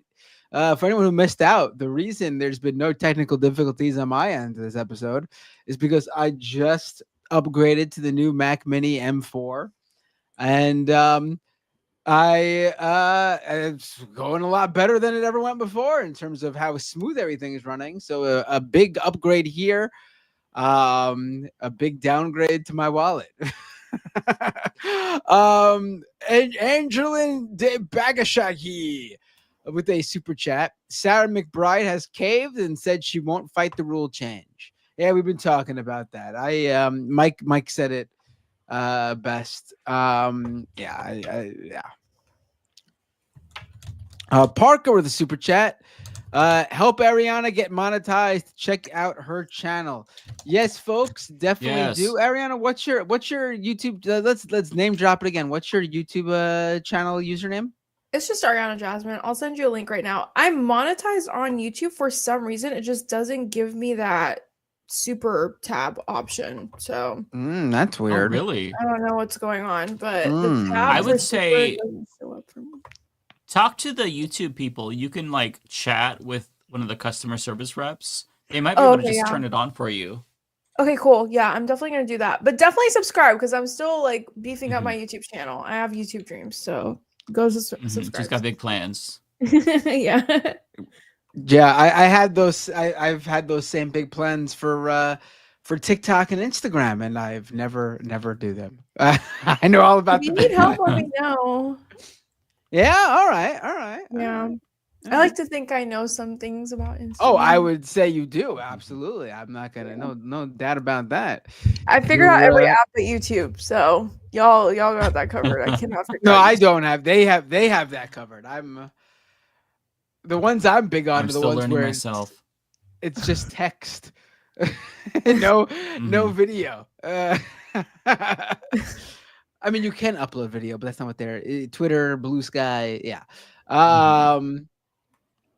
Let's go back to the. Oh, and you reminded me also. I have that second channel.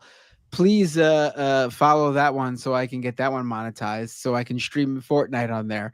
I'm dropping it in the super chat again. Just subscribe to it. Just subscribe to it. What is the name of it again? There's no name for it. It's just I dropped the link in the. I should have said that's Matt's second channel, but here I'm dropping it.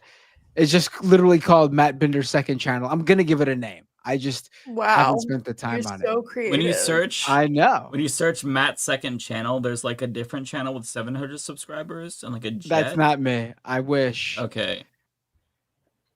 I just want a channel where I can stream all their bullshit.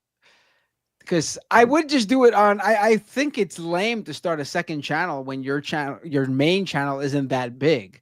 But everyone has told me if you mix content on a channel, it actually hurts your channel. Like people go to a YouTube channel just to get a specific type of content. And if it's a politics channel and you're uploading like video game shit on it, it's going to hurt your channel. Yeah, you got to have a real like tight format. Otherwise, they don't like it. The algorithms don't like it really. It's weird because like I don't have like a second Twitter account or a second Threads account or a second Blue Sky account to talk about different topics. You just talk all about whatever you want on your main account, you know? You can't really do it on TikTok and Instagram though, because if you kind of niche out, then people won't really engage.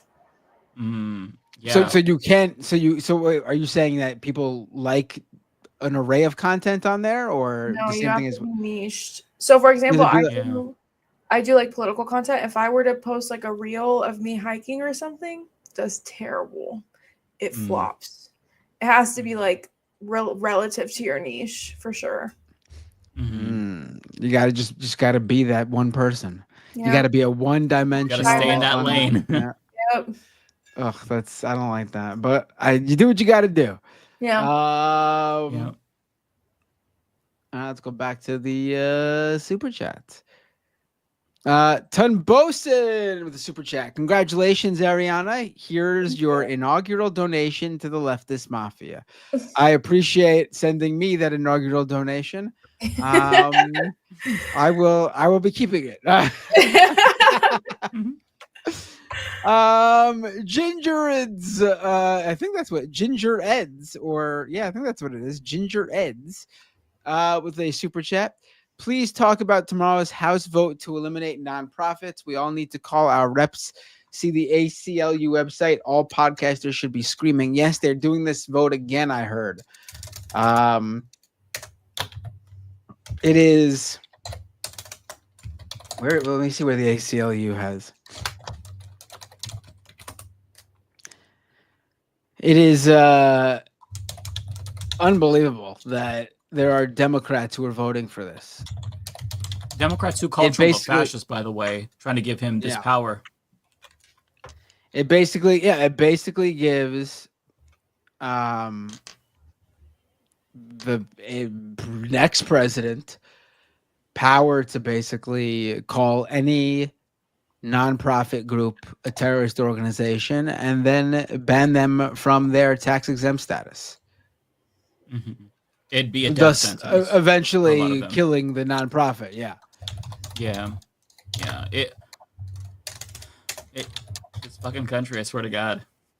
It's such a shit country. Yeah. Kuya Damon with a super chat. Happy 100, Matt. Leftist Mafia crew and Ariana. Whoa. You don't gotta put Ariana separately. She's part of the Leftist Mafia crew. I went from listening to Pod Save to Pac-Man and now to all you guys. Crazy journey, but glad to have found you all. Wow. I'm impressed. That is a journey. Very cool. Tunbosin with a super chat. Mastodon, anyone? Nope. I mean, I'm on there. It never really took off.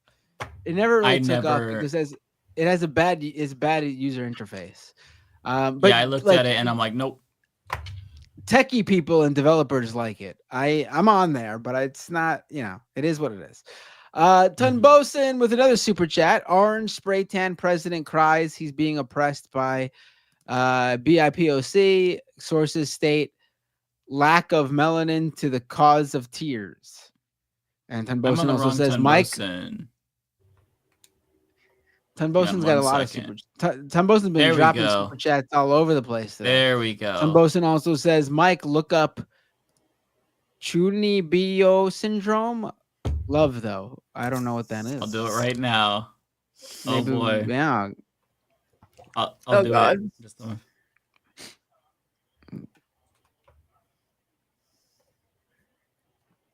What is it? Early teens who have grandiose delusions and a strong desire to stand out. I don't know if that's the right one. There's a couple of different. There's an anime. Oh boy. All right.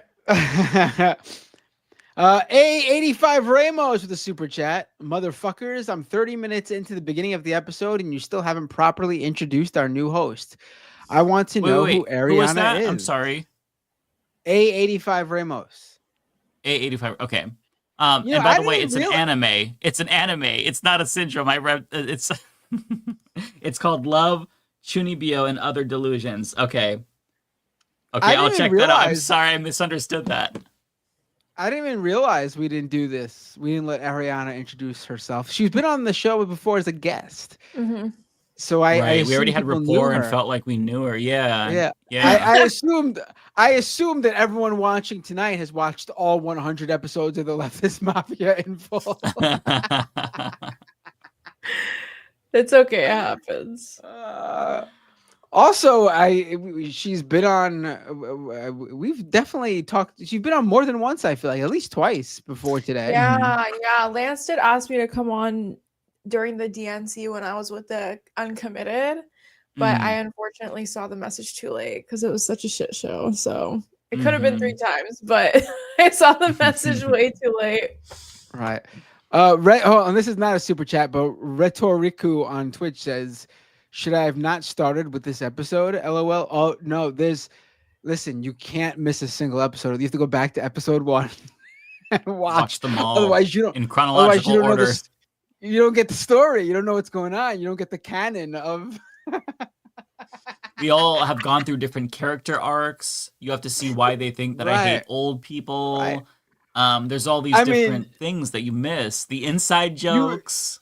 You've missed at least 2 completely different hosts who are no longer on this show, for one. And one still friend of the show, and the other not so much. So you've definitely missed out some drama, actually. That was big. Yeah. And before that, even bigger drama with other channels that we were heavily involved in. There's a lot. We should have a Wikipedia page for the show. I mean, I'm pretty sure that during the 3rd episode of this show was when Elon Musk banned me from Twitter. Oh, I mean, right? Oh, that was right. Yeah. It was a whole thing. Yeah. So we should probably do at least like the episodes that you should check out if you're new to Leftist Mafia. Yeah. Because there were some episodes where like shit happened. Right. As Bill, I don't know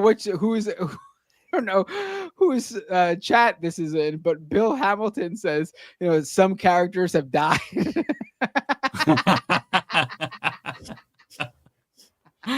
True.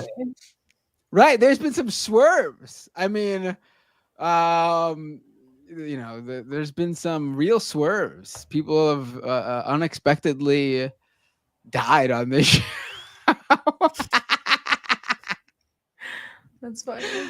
Sean Bean got killed off in this show. He was on Leftist Mafia, and then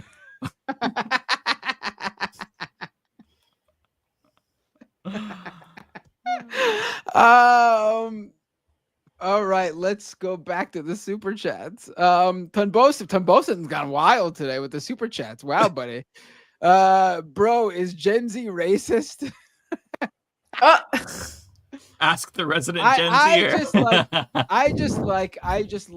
First of all, to the people who thought I was actually being mean to Ariana, I was pulling her leg.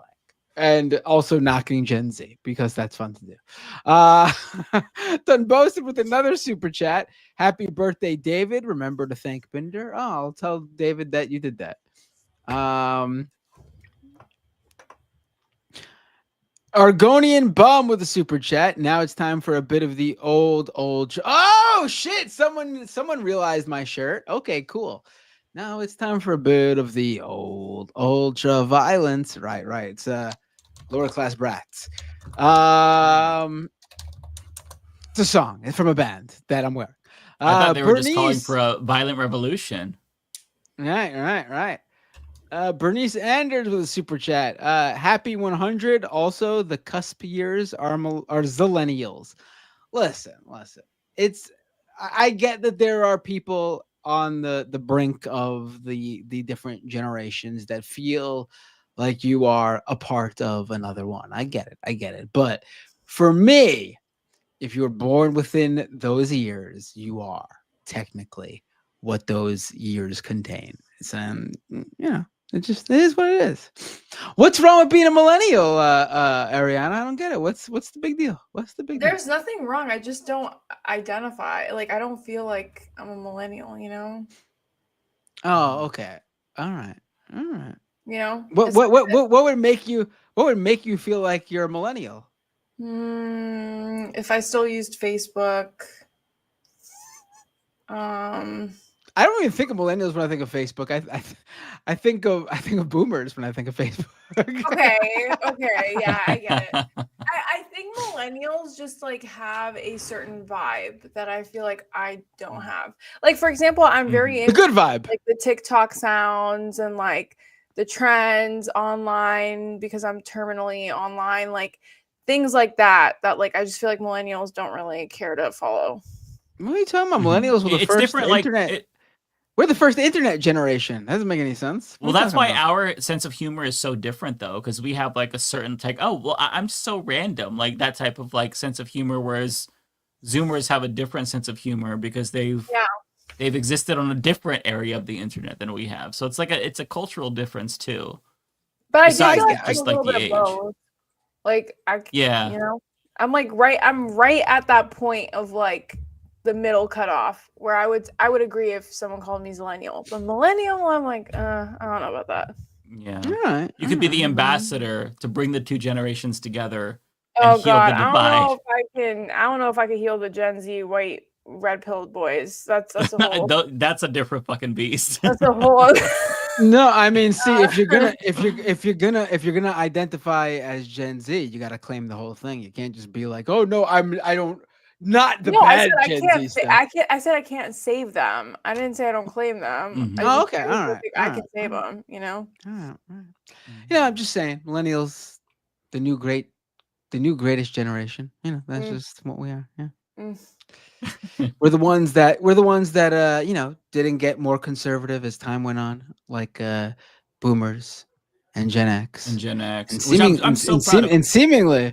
And seemingly a good cohort of Gen Z too. Oh my God. I feel like that's such a broader conversation though, because I feel like Republicans have really invested so much money in these red pill podcasts like Tucker Carlson, Joe Rogan, Candace Owens, Ben Shapiro. If our party would invest that way in such a deeper level that's like consistent to where we can put out meaningful content rather than, oh, it's 3 months before the election, everyone make TikToks and dance around, we would also be able to influence that way too, but we don't. So yeah, there's no investment here. Are you saying if I throw up some of my dance moves on TikTok, we'll win? No, that's exactly what lost. Kamala HQ was a failure. Her TikTok is a literal failure. Yeah, the vibes were bad. Embarrassing.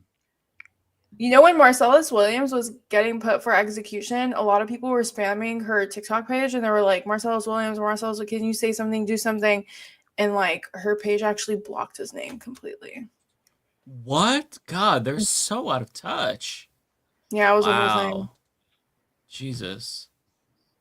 Democrats, I swear to God. So when people like Chank and Anna are like, oh, they're listening to us, I feel like it's like out of pure desperation because like they really have been ignoring their base. Not that I agree with them, but like the desperation for Dems to even acknowledge their base is so high that like Elon Musk responds to your tweet and it's like, saving grace, They do hate their base. Like they legitimately fucking hate their base. I'm sad. Okay, Matt, where are we at? Because I lost my spot. The last one was Bernice. Bernice said Zillennials, and we got sidetracked. So whatever comes after Bernice's super chat.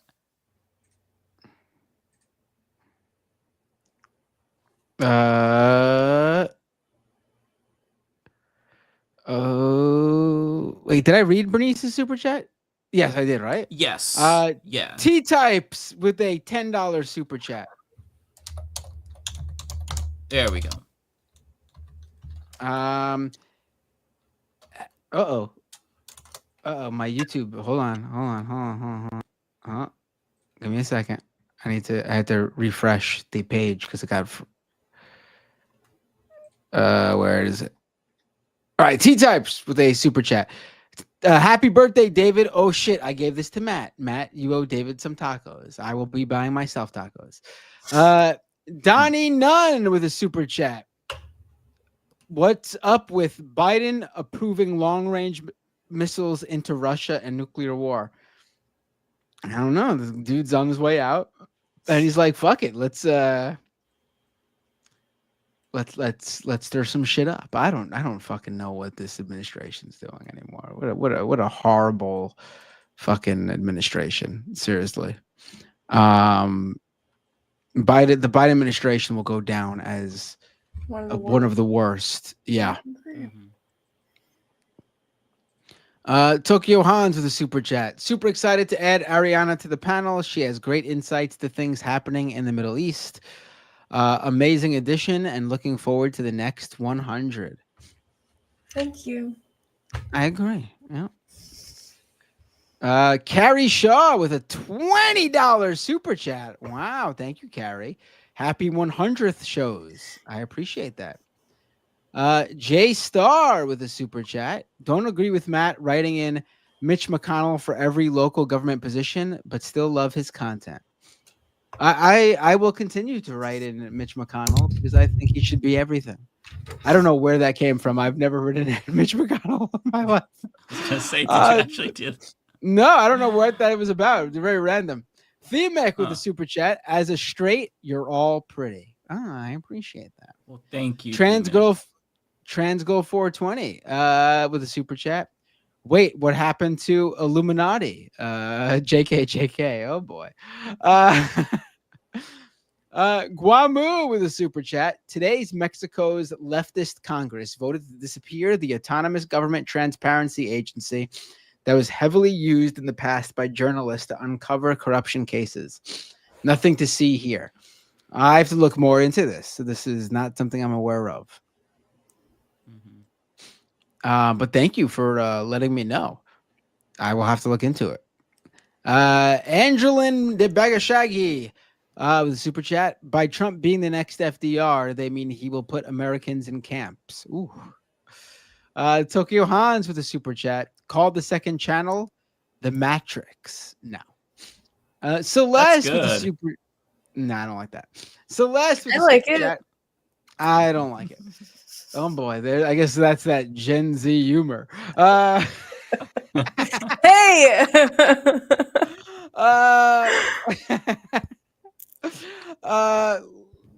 Celeste with the super chat. White people need to stop voting against us minorities. I mean, it depends. Trump did pretty good with certain minority groups.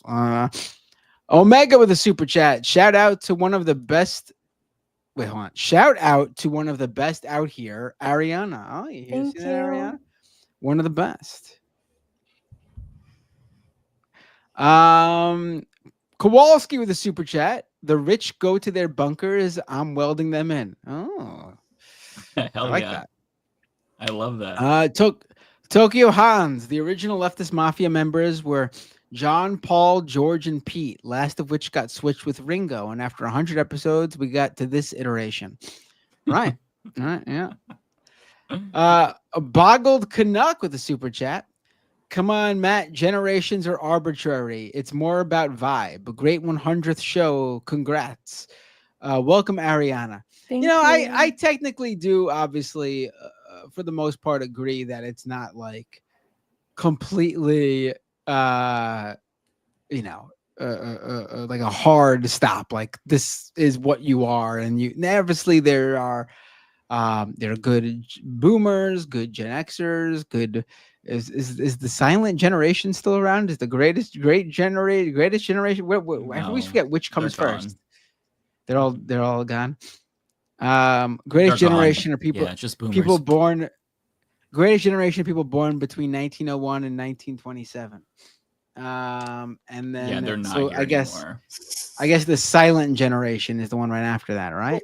Yeah, 28 to 45. Though they're still around. Yeah, that's true. So that's silent. Okay, silent boom. Okay.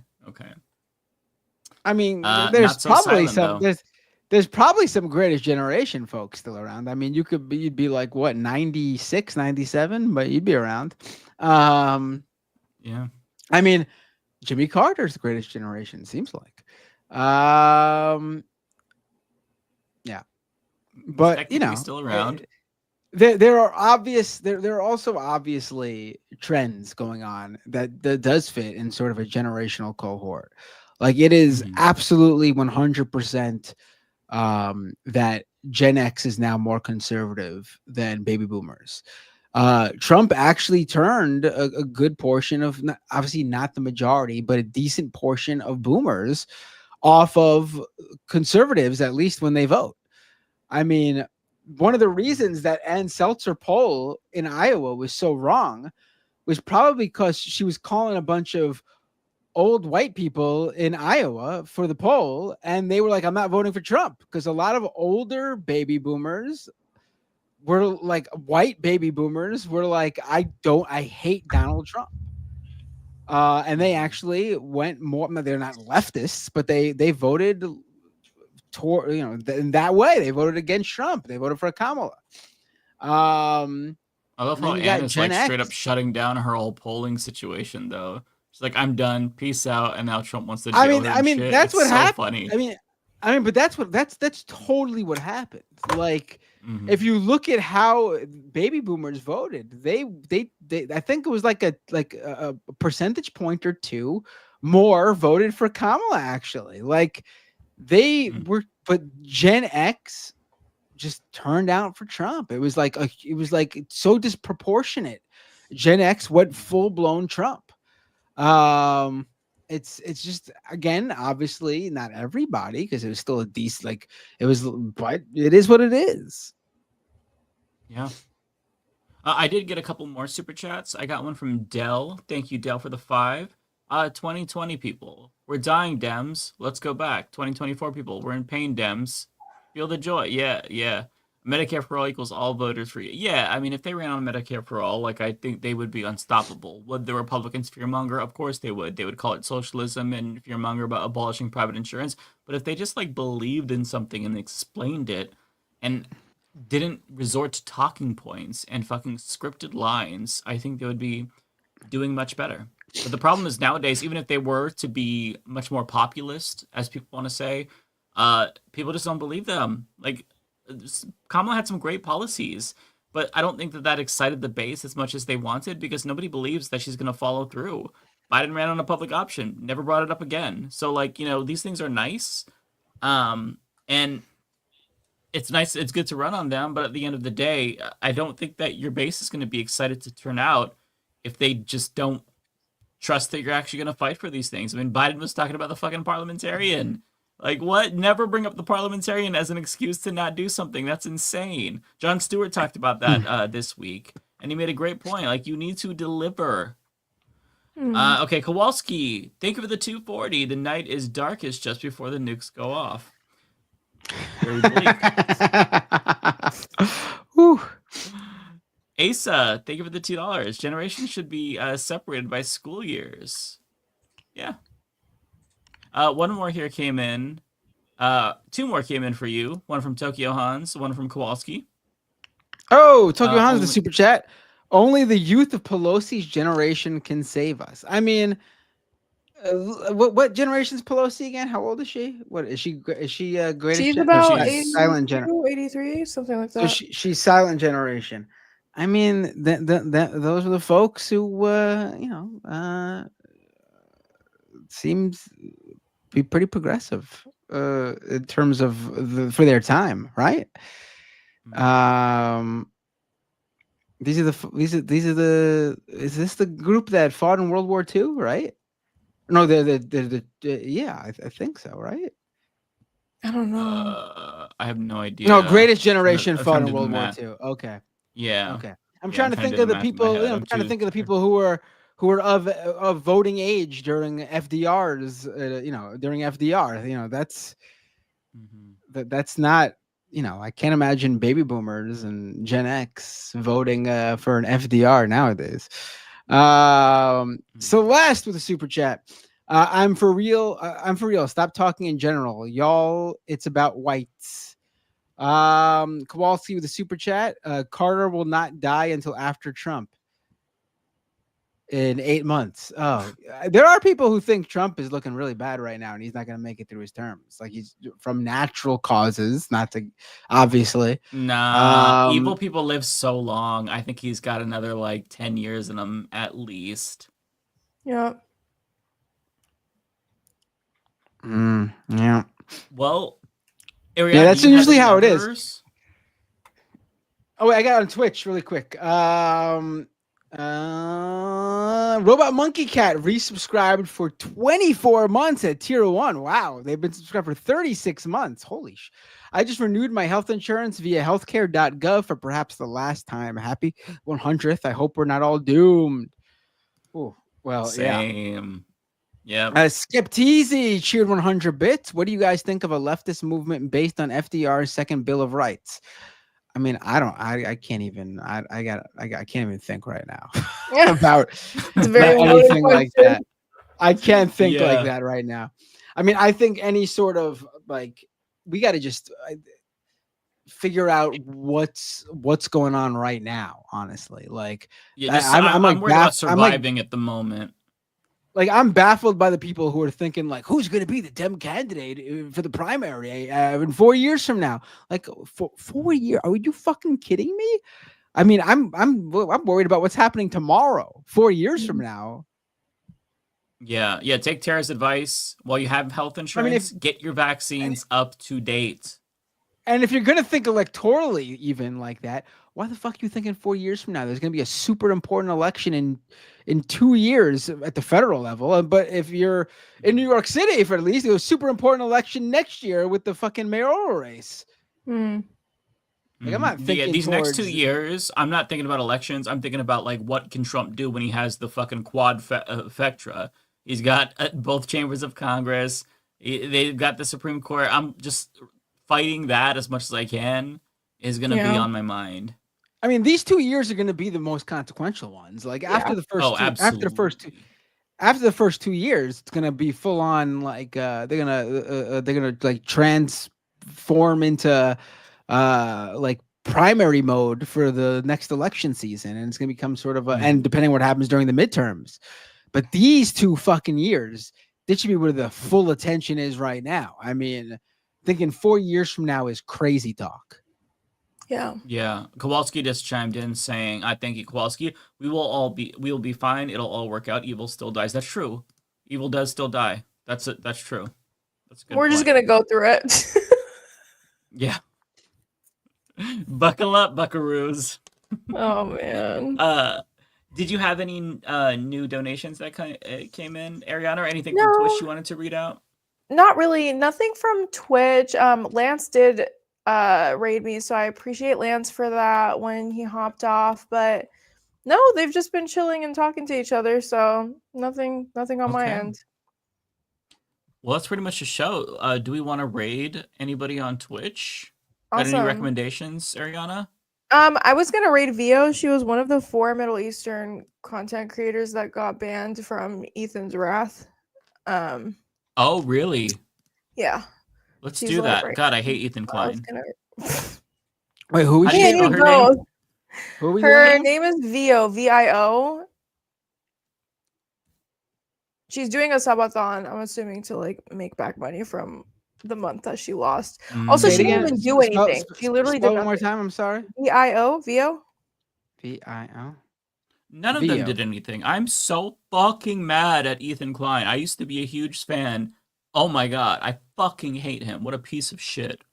It was wild. It was so wild. And I'm friends with all of them, and I was just like, and all the Nazis on Twitter were like going crazy, and I'm like, this is straight up Middle Eastern Arab hate. Like, this is very targeted. All because they said they didn't like Sabra hummus. Like, no Middle Eastern person likes Sabra hummus. If you like Sabra hummus, you have no culture. Like, that's not our fault. Go get hummus. It's from objectively like a disgusting. real place. It's like wet cement. Yeah. It's literally wet cement. Also, they come out with these nasty like pumpkin pie hummus. Like, I'm sorry, if you have that in your fridge, you need to go. Like, you just need to go live on your own world, Pluto, wherever you are, because we don't eat that. You know what I mean? You might. It's so we don't. Gross. Yeah. I was gonna raise her. That's not okay, but it's okay to play Twitcher terrorist. Right. Twitcher terrorist is okay. Yeah, I know. Yeah, God, sorry, I got on a tangent. I got triggered. No, he also called Phil DeFranco on his live stream, and it was so awkward. Oh my god! I heard about that. I didn't see it. Really awkward. I was like, oh, what a dude, shit person. Yeah. Yeah, he's declining. Ethan decline. Fuck him. Yeah, absolutely. Fuck him. Fuck his wife. Fuck him. Fuck them all. All right. Fuck them all. Are we hitting start raid? Yep. I'm hit. Well, before we do that, right now, it's counting down. Everyone, thank you for sticking with us for 100 episodes. And Ariana, welcome to the show. We're so happy to have you, Ariana. Thank you. Yeah. I'm so excited for the graphic. I'm going to be posting it everywhere. I'm so excited. Oh yeah, I can't wait to see that. All right, so I'm gonna hit that start raid button. Me too. We should all hit raid now at the same time, so it's just a complete like. Wait, let me know when you got people. I'm ready to raid right now. Here we go. Ready? 3, 2, 1. Raid now. Perfect. All right, everybody. We will see you next week, Wednesday. Yeah. Have a good one, guys.